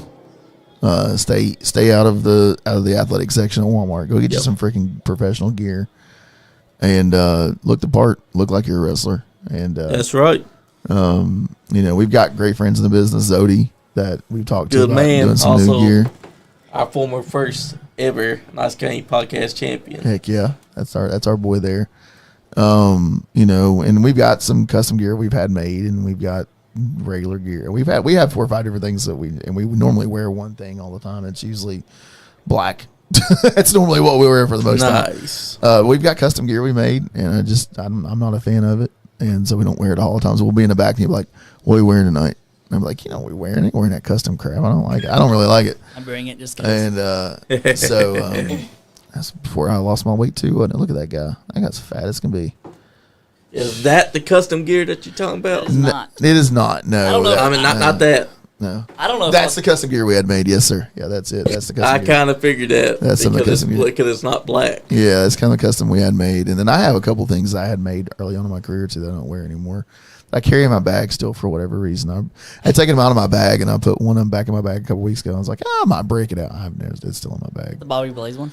It's the one one of the two that I had made. The one that looks like I had a tribute to Bobby Blaze made, just his colors, and then I had another thing made. But he told us early on, get some gear, get some real gear, get some wrestling boots, look the part. Don't go in there wearing basketball shorts and a cut off T-shirt and think that you're gonna fool some of these wrestling fans and that you're an actual wrestler. That doesn't work that way. But me and Andy had our match last year for ECW, TCW. I made sure that I was going to wear actual tights and made sure that if I was going to be in there, I was going to wear an actual elbow sleeve because I wanted to make sure that I was wearing knee pads as well and he was wearing elbow pads because for him, he can walk the shoes, but we make sure that one of us at least was going to have spandex. Sure, yeah. And I did not care what the fans were saying because they did pop for me doing a plunger to his face. Yeah, that's a bit of a Chamberlain, Andy, and me ideal. We were like, you know what? Since it's podcaster versus podcaster, here's what we're going to do. We're not going to try to do wrestling moves because it's not a wrestling match. What we're going to do is we're going to do a fake out suplex spot where he stops me and he's got me inside the suplex spot. I take my leg, I stop it from happening. Then we just go from there. The match was good. Yeah. But to us, we considered it shit. Yeah. But the fans actually loved everything that was going on. That's the thing, man. Is a lot of times we get in these matches. I was having that conversation on the way up here. Is the hardest, the most critique we're going to get is from ourselves. And we can go out and have a banger of a match. All the boys are like, "That was great," or whoever, the fans love it, and then he and I will be on the way home going, "Damn it, you know what? I just thought about blah blah blah. It could have been this. We could have done that. It's just how we are." And Bobby used to rip my ass all the time early on about stop putting yourself down so much. And I'd get out of the ring. Troy, you remember those times I'd roll out of the ring and I'd be cussing myself, "You worthless piece of garbage," blah blah blah. And Bobby'd be all in my ass like, "Would you calm down a little bit?" Cocaine Crush said, "I'd like to plug a great bootmaker if I could. Ray Ace Chavaria, amazing bootmaker and phenomenal person. That's who you want for boots." Nice. Look them up. Yep. You know what I have found, and this is just for me. I have a boxing background. I boxed for years, and I used to use the title boxing boots whenever I wrestled, and I use them wrestling now. I introduced them to Troy, and Troy likes them too. They're lightweight. They don't look like generic boxing boots or anything like that. Troy's got some on in this match right here. Yeah. That's kind of what we use. We use those title boxing boots. Still got those boots. Do you still have those same boots? Same boots. And I like them. and they're lightweight. But I was used to them. I boxed all those years. And I have really wide feet. I have feet like a duck. It's terrible. And that fits because you still got boots. Still got boots. I ain't wearing tennis shoes in the ring. Like, Exactly. I trained in tennis shoes. That was terrible. Yeah. Jillian jumped my ass all the time. You got no shooters? No, I ain't wearing no shooters. I started wearing. I trained in shooters, and then I got those boots. I like the boots when it comes to doing events and stuff. Oh, it's the first Mia. Yeah. Did you see that? I forgot about That was that. the debut of me. Yeah. Was it? I didn't know that. I forgot about that. I'd have those for just the ankle support because stuff happens, and then I trained in shooters just because Hell yeah. I had a shooter background. It felt comfortable. Heck yeah. But that shows that you want to be presentable. You didn't want to just go out there and wear your singlet with a pair of tennis shoes because that wouldn't have looked good. Now, boxing boots, that looks good because you're still wearing what professionalism should be wearing. Yeah, I like them. It's a thing for me. And we go to locker room. We see a lot of guys wearing them. Rene Dupree. Not Rene Dupree, but daggone it. Anthony Katina wears them. I've seen Katina wear them. Good man. What's Renee's name? Is it Renee? It's not Rene Dupree. I know. I'm just drawing a blank. My goodness. You're terrible. How do you not remember? Concussions. Oh, You that's can't right. remember Also, either. I'm also his head hitting the concrete before. Yeah. Yeah, I'm old. I just Did that I have happen? I have Don't remember. I have Alzheimer's or Alzheimer's or whatever it's called. I can't remember what it's called. Hey, it happens, though. Yeah, it happens to the best of Yeah, us. but he's got Well, He wears them too, but yeah, it is customized. Like I don't know how he done it. he unstitched the title part of it and then put his name on it and stitched it back on. Yeah, he Nice. done. Yeah. Ooh, He does some cool stuff. Yeah, that's great. He done his own thing with it. And then what is? I can't believe you can't remember his name. I can't be the looks and the brains of this operation, bro. You can. Which one do you want? Which one do you want? I'll take the other. I'll be Ricky. We've already established that. the brains and the looks. Which one do you want? Oh, I'll be the looks. But that's all I got. Sorry. Damn, bro. Damn, this man is trying to be the looks and Ricky. I know. at That's what the I'm same saying. time. Like he's trying to. Yeah, he's trying. You gonna leave some table scraps for me? Can. Can I just be the driver? Is that what I can be? Is just the driver? Did you know I'll carry your bags for you, sir. Oh, appreciate it. I'll carry your bags for When you. he said "can," it sounded like he was thinking, "I don't want to, but I guess." Yeah, If he's so you wanna- modest. If you want to offer, Yeah, he's so modest. Look at him. He's the humble that comes out of Titan Troy's mouth is the best. But I guess. that's what I like about wrestling too. It's all about the professionalism. A lot of people forget that. Some of them will come in there about wrestling and they forget the first part of that, professional. Mm-hmm. That's a big thing for wrestling. You got to know how to present yourself. You got to be professional when you talk to them. And you got to know how to work it. You can't just get in there all willy-nilly and hurt someone. We just had this conversation about our last show. Actually, it's a 2-part. Wrestling's a 2-part. It's professional wrestling. That's right. You can go and kill it in the ring, but if you suck in the locker room, then you failed miserably. That's right. That's just how we look at it anyway. Exactly. So. I think that's something that all wrestling promotions should think about. Got to be good in the locker room just as much as you are out there inside the ring.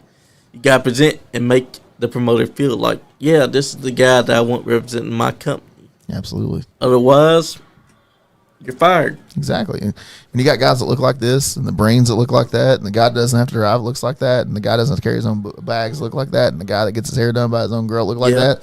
And I mean, just look at this. Like, what do you want about something like look like that? Look That's at that right. Guy. Look at that guy. That's right. I'm gonna put that guy over. I'm on my way out. This guy's just not getting in. That's right. But you still got a couple of years to go You're before on you your way ever out. say, yep, I'm out. I retired a couple times. Oh, damn. I haven't actually. About once a week, I'm like, I hate wrestling. It's about once a week, I'm like, I hate wrestling. It's normally after a Titan Troy match, though. I normally just hate it. I'm just kidding. That was a nice DDT that you just hit Troy. See, This was a fun match. Well, it was a match. How was that? This was when we won the Bluegrass WrestleCon Tag Team Championships. We were the inaugural Tag Team Champions. Oh, I got you, bitch. and that's a big guy too. Crosshair scale, that tear off kick looked terrible. Hey, that's a tall guy.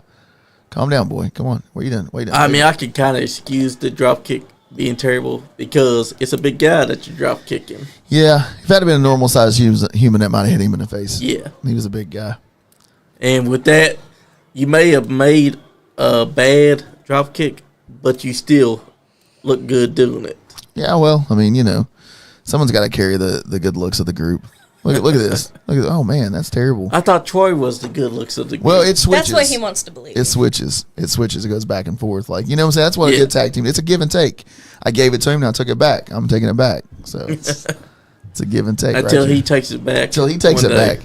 He just keeps it. He just lets me borrow it every now and then. Just let me have it. You already get everything. You get the heat. I don't know why you're mad about it. Also, he gets the hair maker. He gets the hair. Yeah, that's what I'm saying. You got a hair girl that travels with you.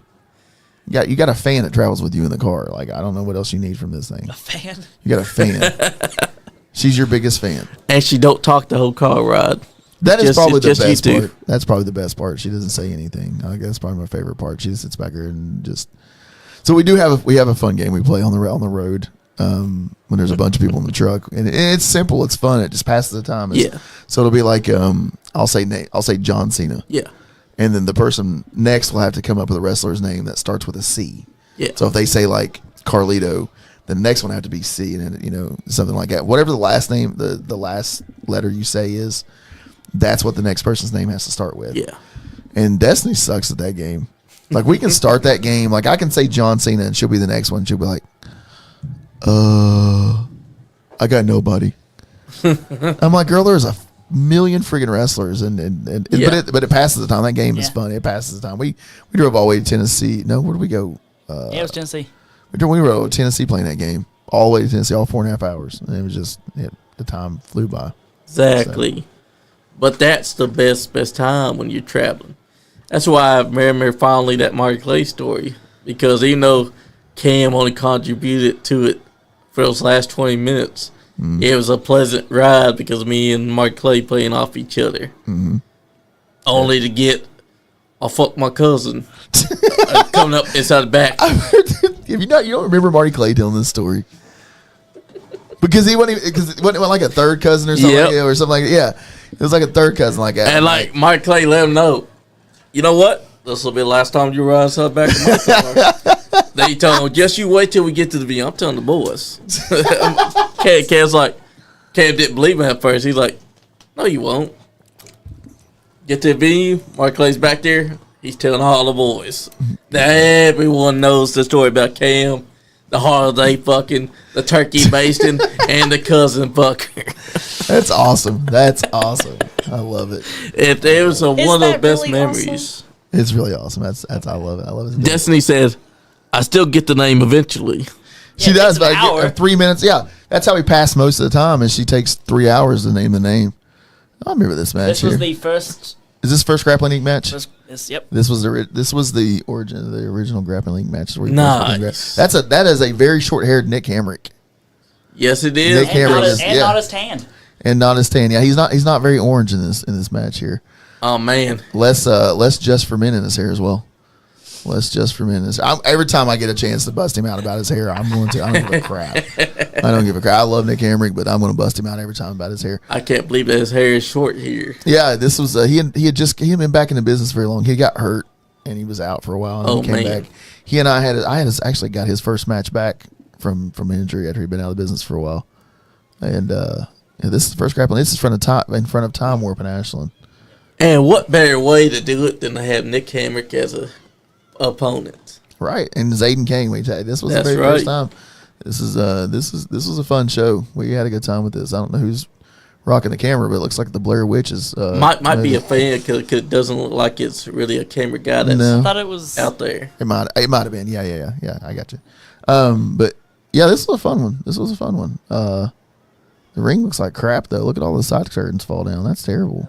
I'm actually surprised by that because usually Oh, come on, Troy. a ring should always have the apron looking good. It is, and I'll be honest with you. I'm not going to like pass the blame, but this is probably before I started having anything to do with like the production of FTC. Yeah. Honestly, this is when I was still probably in training. If I'm being completely honest.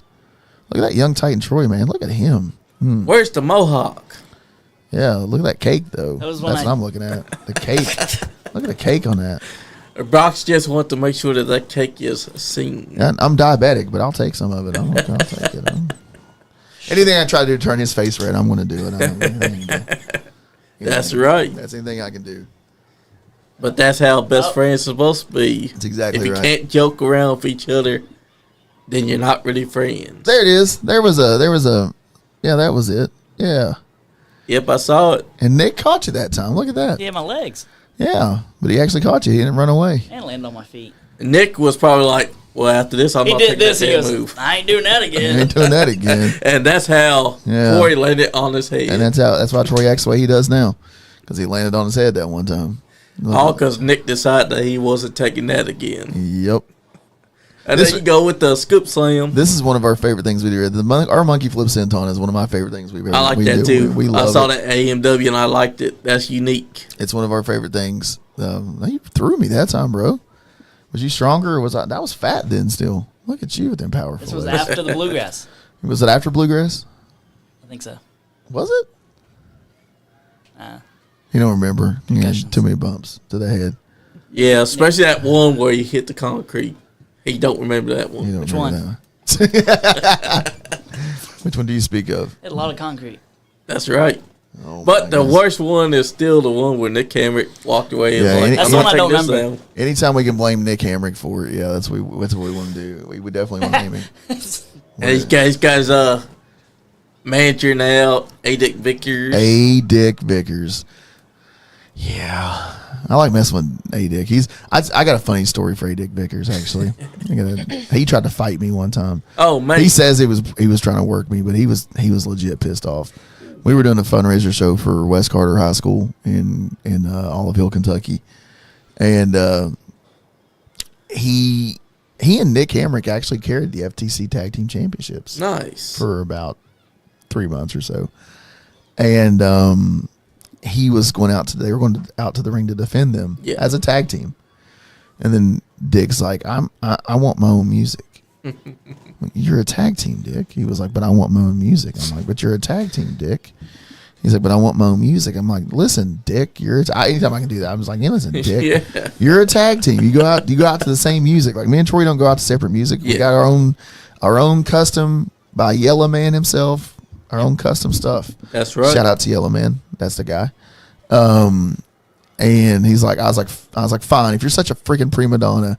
And I just jumped down his throat about it. I'm like, if you want to be such a freaking prima donna, get your own music and just make me have to change the whole lineup. That's fine. That's fine. And I'm just in the locker room ripping his ass. He's like, come outside with me right now. Let's go. Like, okay. So I walk outside with him and I just hugging him. Hey, He's man. mad as hell. Yeah, he was mad. I was like, oh, it's okay. What buddy. he needed to understand is that when you're tag team champions, y'all should be coming out together. That's all right. He just, and like I said, I'm that guy. Anything I can do to It's rip still somebody. funny that he Anything I can do to wanted rip. to fight. Hey, He at was least, mad. at least he did it. He was like, yeah, let's go. Yeah, he wanted to go. Yeah, I was He's like, "Ah, yeah, let's that's go. cool. If you Let's kick go." my ass, okay. We was talking about that on the way up here, wasn't we? Like, Yep. if you want to fight, that's fine. Let's go do it. But let's, Cocaine Crush said he'd like to travel with you guys. He loves the potential for new road stories. all right. You've worked, didn't you work? That's where we met him, and you worked him for AMW down in Harlan. Harlan, down in Harlan. There's a little coal mine in Harlan. That was the week after I got my nose broke. Yeah. Oh, Yeah. man. Yeah, I 7 days before that I broke my nose. I didn't break it. Someone else Riot broke broke it. it. Riot broke it. Yeah, Riot broke my nose. And the two young kids, when we got in the ring, I told them, I said, touch my nose, I'll kill both of you. I know where you sleep. I'll bury your bodies. Your mom will never find your bodies. It was a fun match. That's right. They never tried to punch me in the face in the ring. That was cool. They realized that you was being It was serious. dead ass serious. My nose real hurt. I had big black eye on this side, big black eye on this side. My Yeah. nose was jacked. It was terrible. It was awful. I did hit me hard. It's never good when your nose is broken, and now you gotta watch it Otherwise, it gets broke again. It was awful. You know, on the drive there, before Riot broke it, he was like, you know what, next time we do a tag match, I'll be Ricky. Yeah, I'll be Ricky. It's fine. I'll And take then, it. then he broke his nose. I didn't get like, my nose broke. I'm Ricky. taking Ricky off the table. It's not happening. I'm never going to be Ricky. That's right. I'm not going to be Ricky. I'm just going to sit on the apron and watch you do your job. And then You're like, that's great. Yeah, Right, I'm just holding my nose.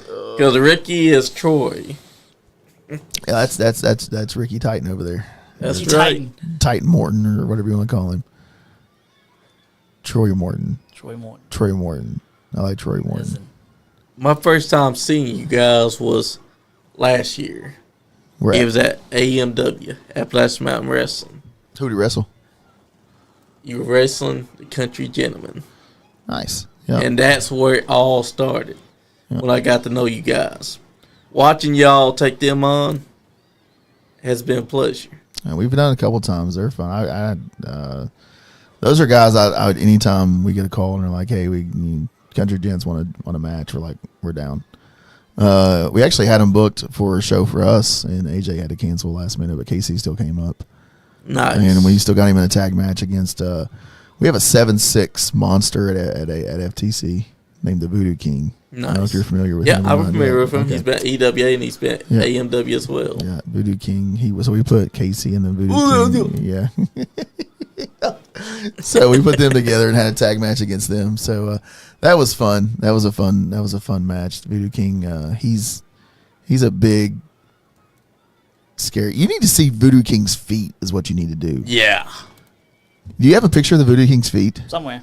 Oh, I don't know why you have why do you have a picture of the Voodoo King's I've feet? seen his For feet. moments like this. You ain't seen. Have you seen his feet for real? Yeah. Oh my god, For moments like this. his feet throw up gang signs. It's the best thing ever. Like his They toes, do. his toes are. It's. I ain't gonna Chase do it on Stevens air. I ain't gonna do it also on air, has but- one. Chase He Stevens. took a picture. He's like, oh, I need this for the No, bar. Chase Stevens. If you guys Hey. have you ever experienced Chase Stevens? I have experienced Oh Chase. man, Hey, that's my favorite. he punched me by accident while he was drunk because he was showing me some things and Was an accident. it was during this Burning Super show. He's Chase showing working punches and punches me for real, and I was just like, all right, I just got punched by Chase Stevens, Yeah. and Yep. he actually worked with Chris Crow out there at the ringside. He did something that was making Jim Walls mad. If you know Jim Walls, you know Jim Walls does not like the things to go that you should not be doing. Yeah. Yeah. Well, he takes Chris Crow and throws him over the barricade into the crowd. Then he climbs over the barricade.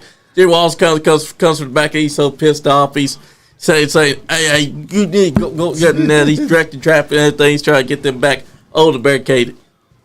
And Chase Stevens so drunk that you can tell that this man does not know what the hell Jim Walls saying. And he actually hits Chris Crow hard for real, and Chris Crow just answers back with a stiff strike, which is called a receipt in wrestling. Yes, And it for a is. second, I thought they were about to come to blows for real. But then, drunk Chase Stevens, he's just like, He's like, hell yeah.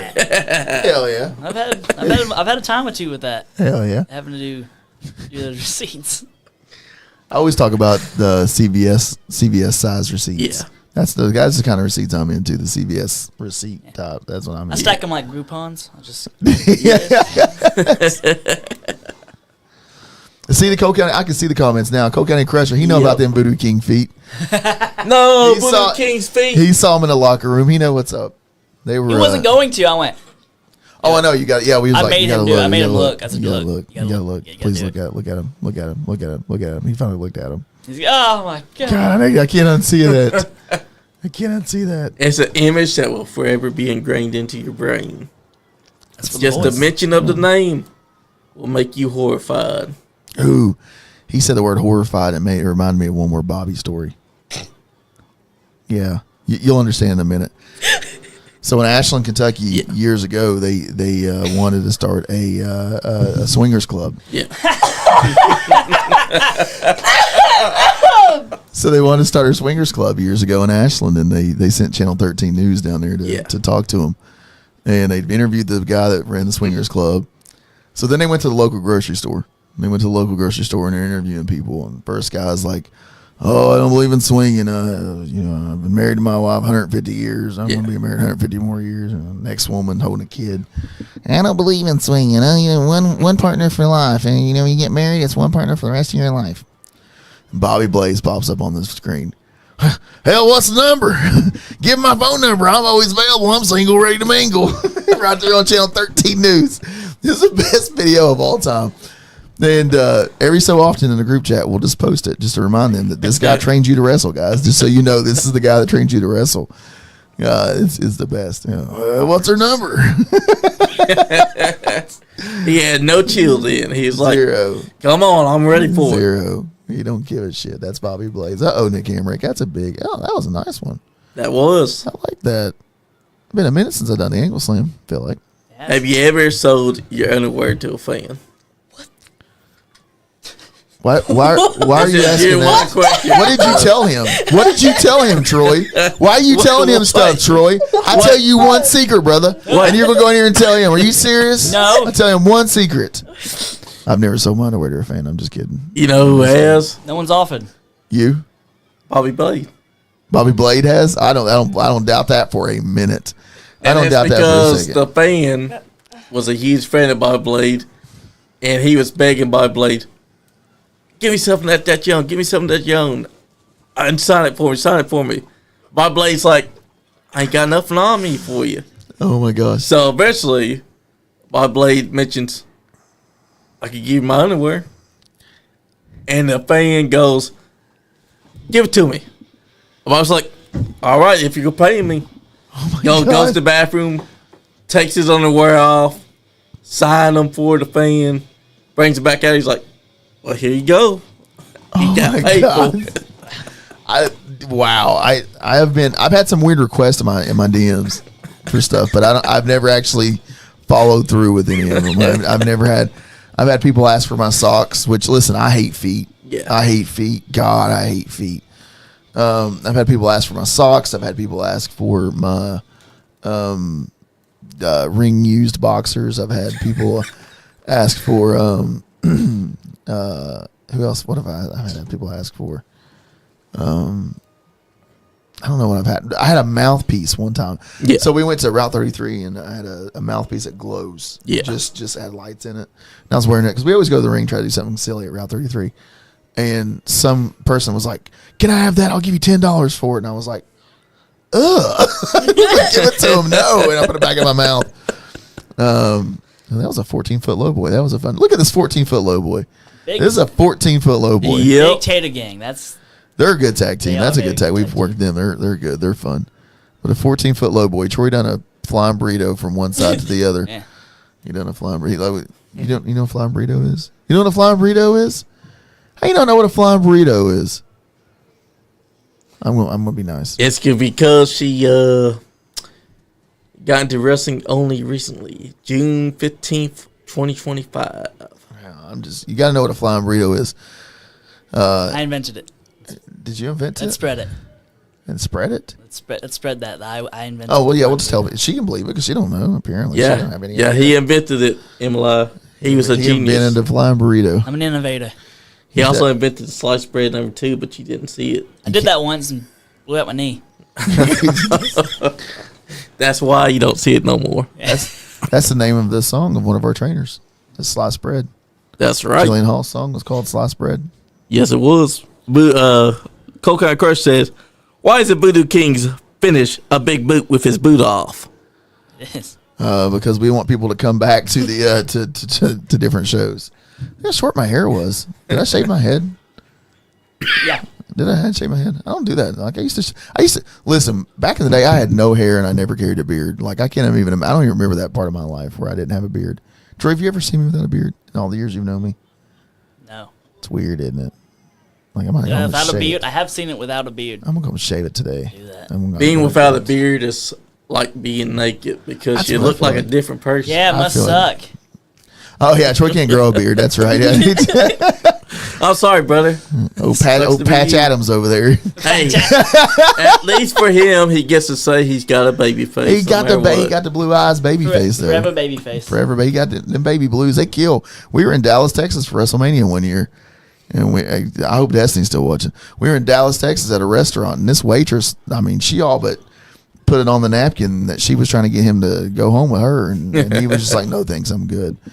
And it was them baby blues. They just out there murdering, man. People drowning in them like a sea. And he was not even trying to go for it. He wasn't even going for it. Like He just out there I trying was to there join for me. Stone Cold. Yeah, we went for Stone Cold. We were like, I am a Stone Cold. This is a M-A-R-K. Stone Cold Kevin Owens WrestleMania. Yes. Yeah, I know. Me, Troy, Joe Pace went to Dallas for that That one. was great.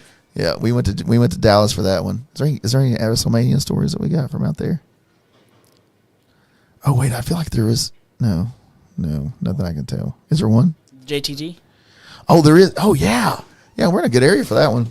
Nice. Omar, Yep. for OVW, and I were sitting at Wale Mania, and JTG goes walking down the aisle from afar. I seen him, and I said, "That's JTG over there." And Omar was like, "That ain't JTG." I said, "Well, that's JTG." He's like, "No, how you know JTG?" And I was like, "Trust me, I know JTG." I was like, "I'll text him right now." That's JTG. He was like, "No, it's not." He's like, "I bet you $100 it ain't JTG." So I was like, "Well, come on." I grab him. We go walking over to where JTG is, and I was like, "JT." He was like, "Brox," and I was like, "Money." And he put $100 in my hand, and JT was like, "I guess you buying drinks." And then he pulled us up to the bar. Oh, Destiny is here. I'm still here, she said. Yeah, damn. Sorry about that, bro. Oh man. Sorry. You told a story that she was supposed to hear. That was before Destiny though. Destiny. So See? that's before you. It don't matter. All the That's stuff right. before you don't matter. That's right. Don't be all emo about it. Just it's fine. It's all before you. It's all good. It's all good. That's right. It's all good. But that resume was great because Great. Stone Cold Steve Austin, he'd been quietly retired since '03. Comes back and takes a suplex on concrete. Woke him Something up. you never thought you'd see. Woke him up. He's I like, think "Yeah." I watched the interview. I think where he was like, I wasn't sure where I was at until I wasn't sure how I felt about the match, and then he took a suplex. He said, "I'm good. I'm good." Actually, I think Troy. I don't know if it's still on his phone or not, but Troy had a video one time of when Stone Cold's glass crashed, and I crashed out. Like I crashed out. Like I was losing my mind. Like that's who got me to love wrestling was Stone Cold. I'm a huge Stone Cold mark. That's Straight what I up. was going to ask next is who was your biggest inspiration and who was your favorite? Stone Cold was definitely my favorite growing up, but I don't know that Stone Cold is my inspiration behind what I do. I wear black wrist tape most matches just because of Stone Cold, but I don't know that I take a lot of inspiration from what I do with him. Being trained by guys like a guy like Bobby Blaze and with Jillian, I take a lot of my inspiration from what they did in their era as a whole.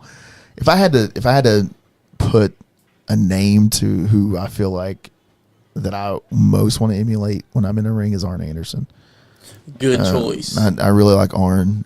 Bobby tells a story about how he got booked on a show one time just by locking up with was it Arn or Kevin Sullivan, one of the two. Kevin.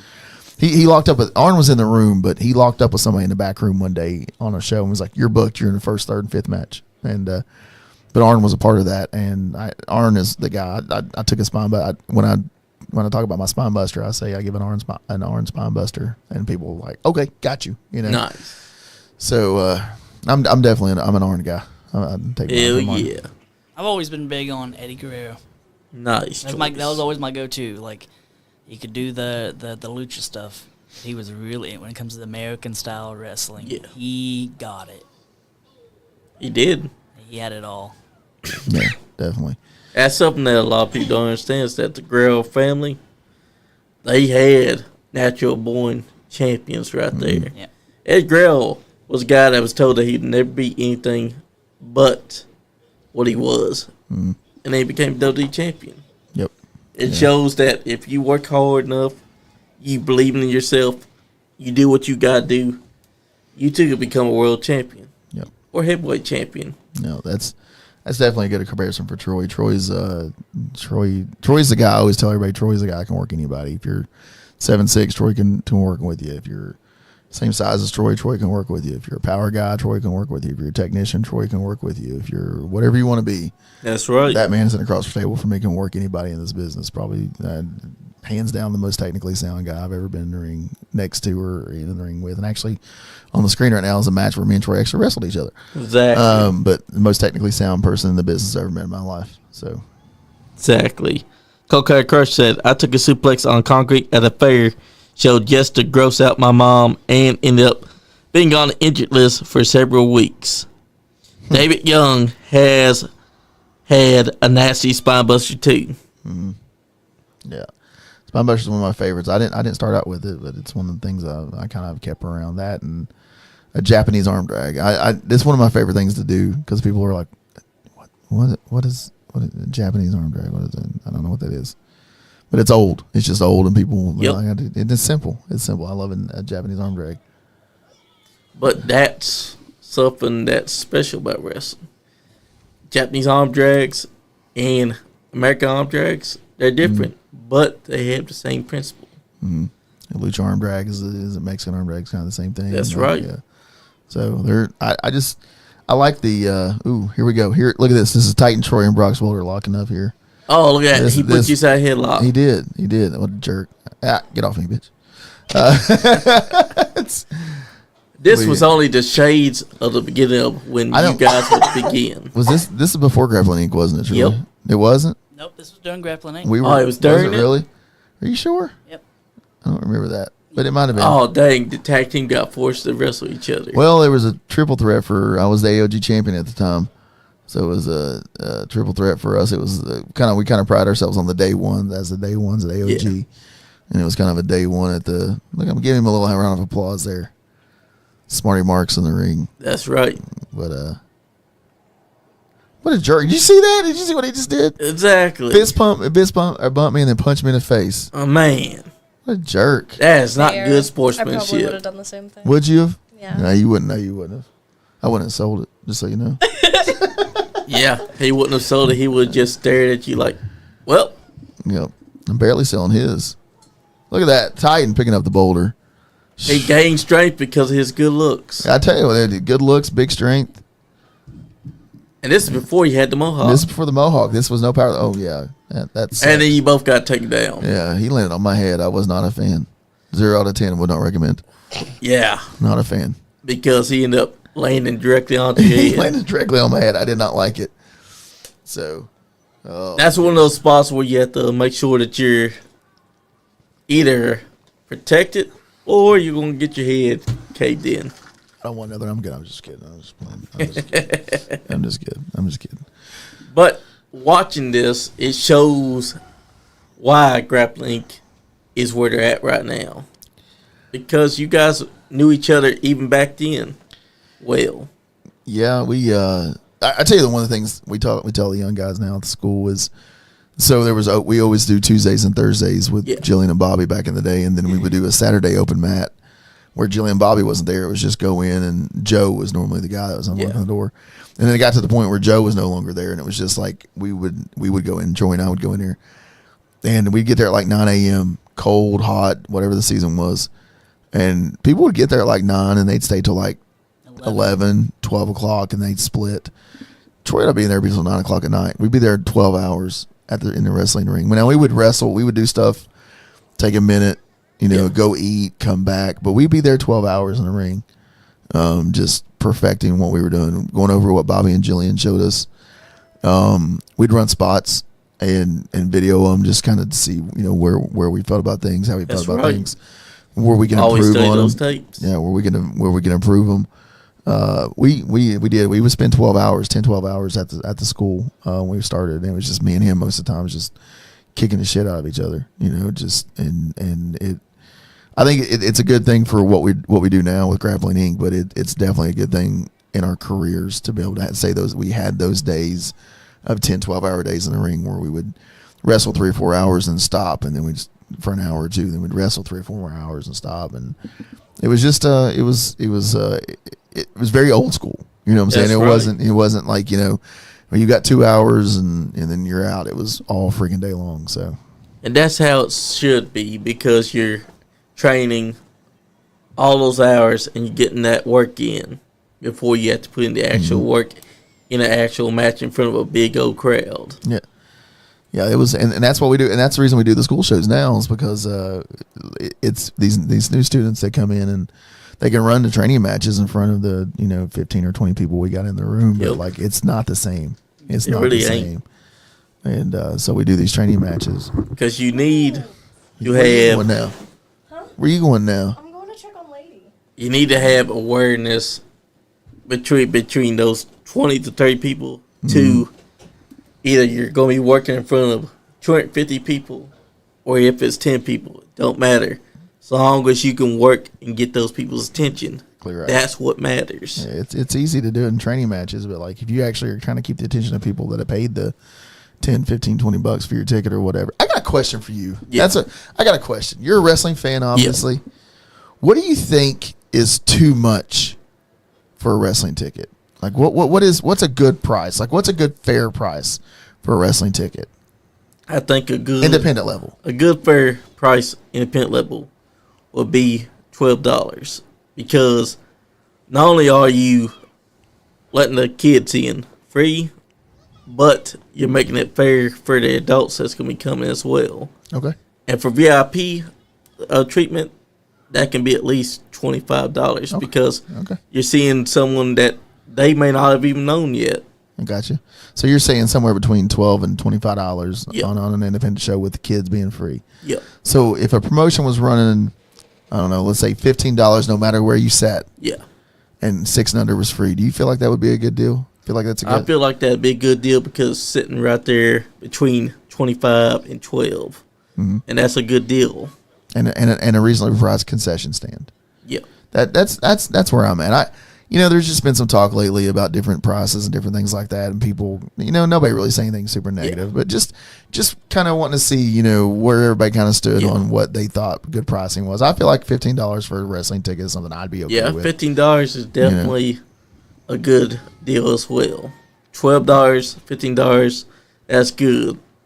Just don't turn it into $150. Because then you're basically saying, oh, well, now we think that we're on the level of WWE or AEW because you want the people to know this is the place that you should be coming. Right. And the price should be fair to them. That's the thing, too, is ticket prices I know need to be a little bit different. But, like, if you're running an independent show and you don't have any huge names on the show, I feel like ringside or wherever you're at, I feel like if you just charge one single price no matter. And for us at AOG, like our building, we run about 140 seats at the school, and there's really not a bad seat in the building.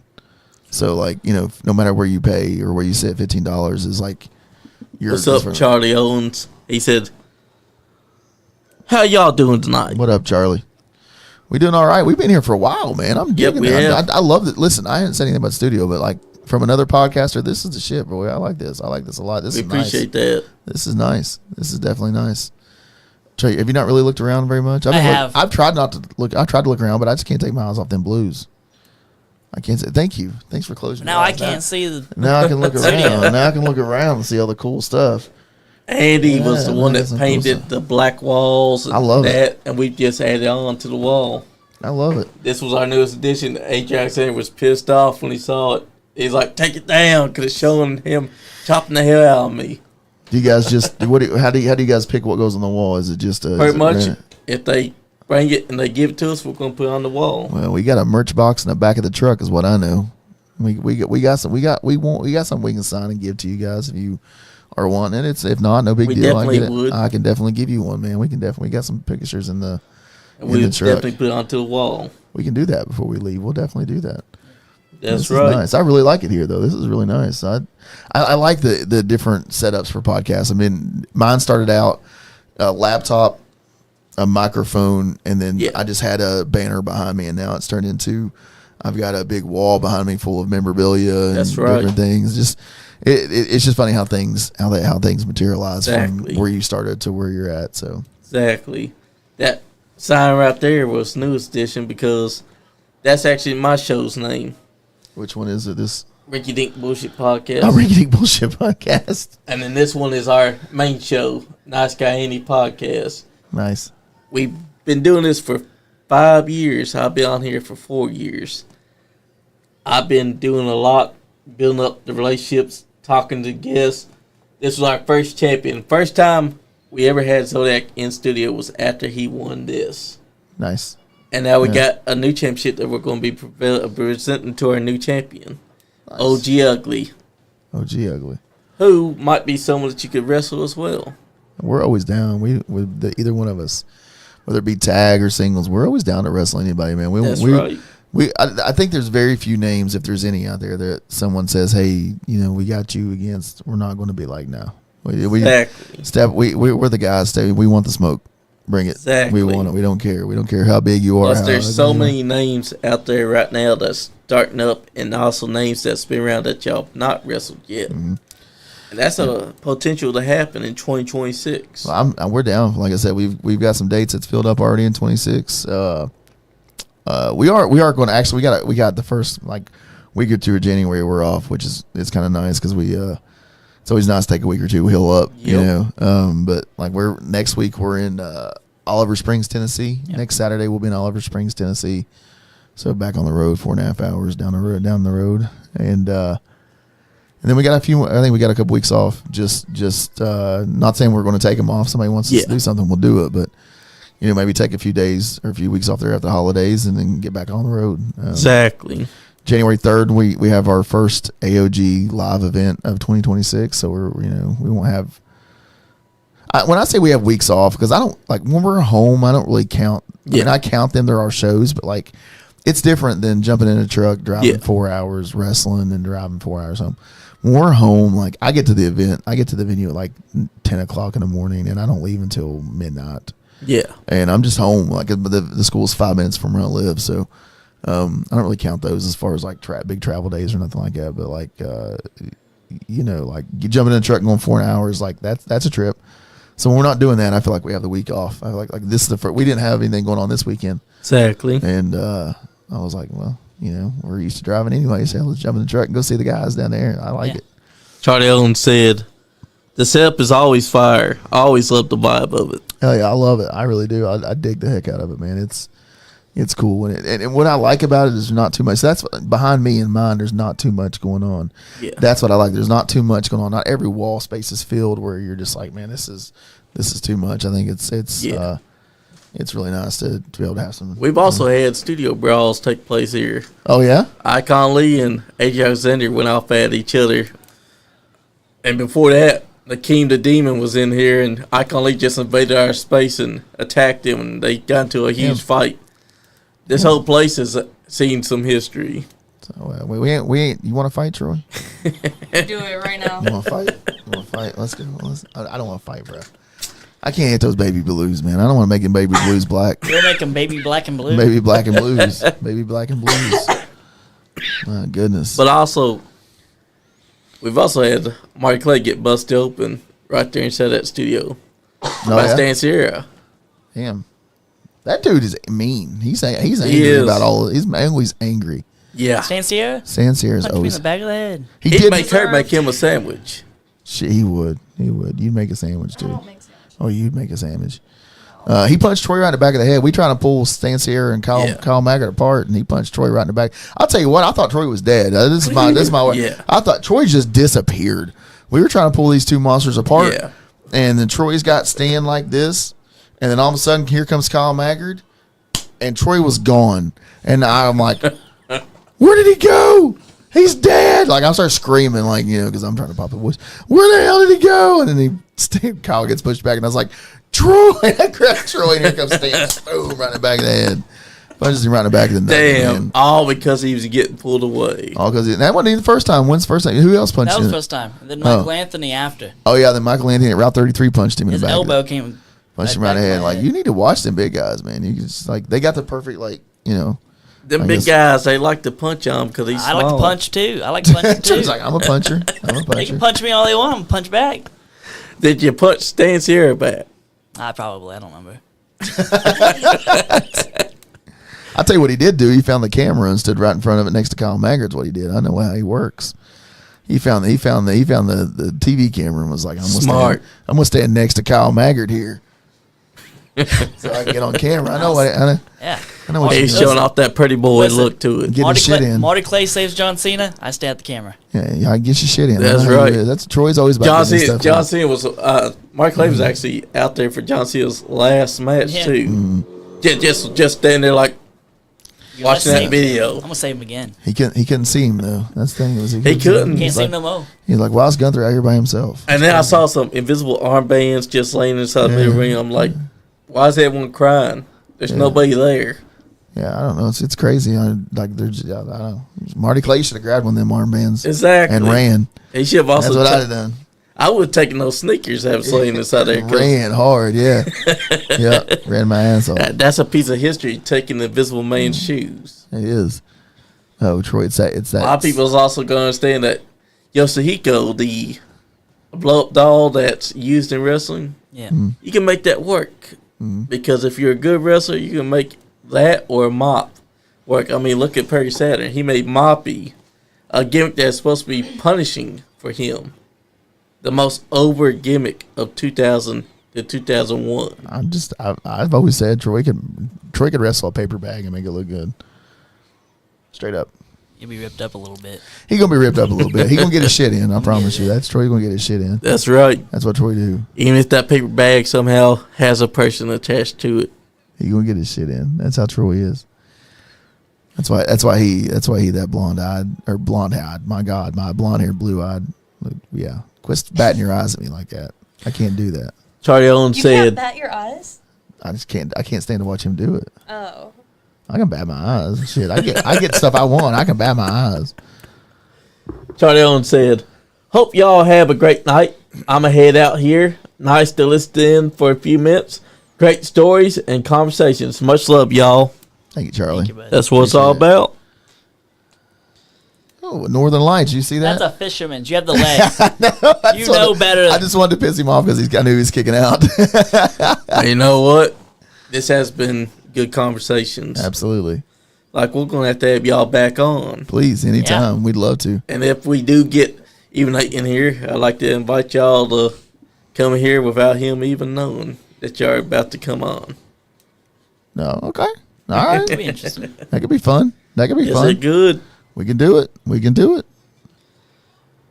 We always on board. So who would like to give their goodbyes first? Why you always start with me? Because Because you're the only one that barely talked. you didn't say shit, bro. I said a lot, thank You you. didn't say anything. I didn't. Did you hear her say anything? I didn't hear her say He anything. was talking. Man, Yeah. my When'd ear, you get here? my ear was blown out from her talking. I know the whole This time. Yeah, the whole time. And now she won't even talk more. Now she ain't saying nothing. I'm not very talkative. You guys suck. You know Wow. that. Okay. Cool. Listen. I'll just say it.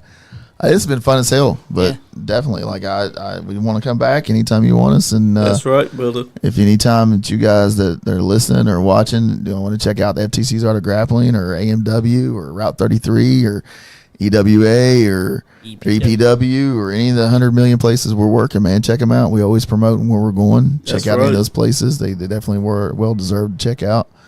There's 100 different podcasts that I can put over to keep it real.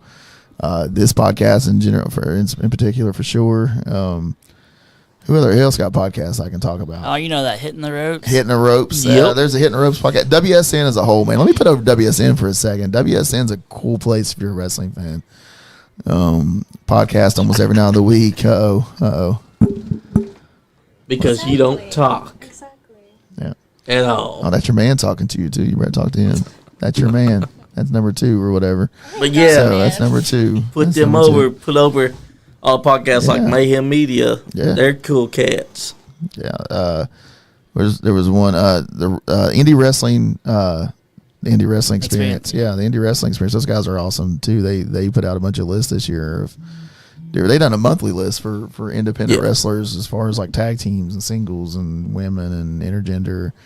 Troy and I stayed on that list pretty much for the year, which was really cool. We appreciate that. So it's been a cool year. And listen, then there's no gatekeeping in this business. And if That's you're right. gatekeeping, you're an asshole. Straight up coming out of my mouth. Hashtag Brock said it. That's right. You're an asshole if you're a gatekeeper. So don't gatekeep. Put everybody over. Get That's everybody right. out there. Love everybody. and there's always gatekeepers around. There is. What did what did he say? What'd your man say? He said that he wants to be in the studio next time with Jerry in. Oh, I don't know if she'll be able to handle that or not if he's in. I can handle it. I don't There's know, Emily. there's a lot that I can handle that none of y'all know about. Fuck all y'all. Whoa! What's the F word? I've not used one, and I was told I couldn't. Actually, she did get a little bit defensive there with what she was saying. Fuck all y'all. Yeah. So yeah, that's pretty telling. You are across the line, young lady. I don't give a shit. You are across the line. Aw. That's crazy. I really don't care. That's Troy? messed up. You want to give your goodbyes, brother? Bye, Brox. Bye, Troy. Tag team. I can't reach. Oh, I'm not reaching. Where are you going? How are you getting home? Oh, yeah. You staying here? I saw some apartments or something. You want to stay here? In Lexington? Yeah. I mean, his girl might get mad at him. He can. I mean, if he's not staying with nobody else, it's okay. Like as long as he's staying by himself, it's fine. But then, how's she gonna be able to see him? She'll need to see him. It's fine. It's fine. She's seen it enough. FaceTime exists. Yeah. Long distance relationships. yeah. Long distance happen all the time. It's fine. See, Troy, you won't have to worry about losing her Yeah. because FaceTime. Because she lost you and she can't find you. But yeah, it's been a great show. I'm glad to have finally gotten Grappling Inc. into the studio. Both of y'all have impressed me this year from watching you guys wrestle country gentlemen and anyone that you've ever stepped aside ring with. We Guys, appreciate that. that's been watching. Thank y'all for commenting. Cocaine Crusher, I would definitely take in consideration to have you in when I have Grappling Inc. back. And also, guys, make sure to check out Mayhem Media. Make sure to check out my buddies at Hills, Headlocks, and Havocs podcast because those guys are doing great things. Always go to EWA, Elite Wrestling Alliance. Go to Appalachian Mountain Wrestling. Go to New South Wrestling, which is now part of Appalachian Mountain Wrestling. And go and check out Kentucky Wrestling Federation. I'm telling you right now, they got some big things coming up in the year 2026. Because my man Sean Johns, who's part of this podcast, is right now ringing out some for him. And I got congrats to him because he did a great job at the last couple of KWS shows that I've watched him do. So, brother, hats off to you. But I'm not going to take my hat off for you. That's just the name of the game. Guys, you can have fun. You ain't getting none. What was that? You ain't getting none. Damn, Skippy. Yeet, yeet. Nice Guy Andy podcast. That ain't what your mama said. He keeps popping off at the mouth. I'm going to be his daddy. Anyways, you guys go on your little rinky-dink bullshit podcast. What is up, guys? This is OVW's Big Whiskey, Jared Kripke. And if you are top shelf talent, then you'd be watching the Nice Guy Andy podcast. Watch the Nice Guy Andy podcast.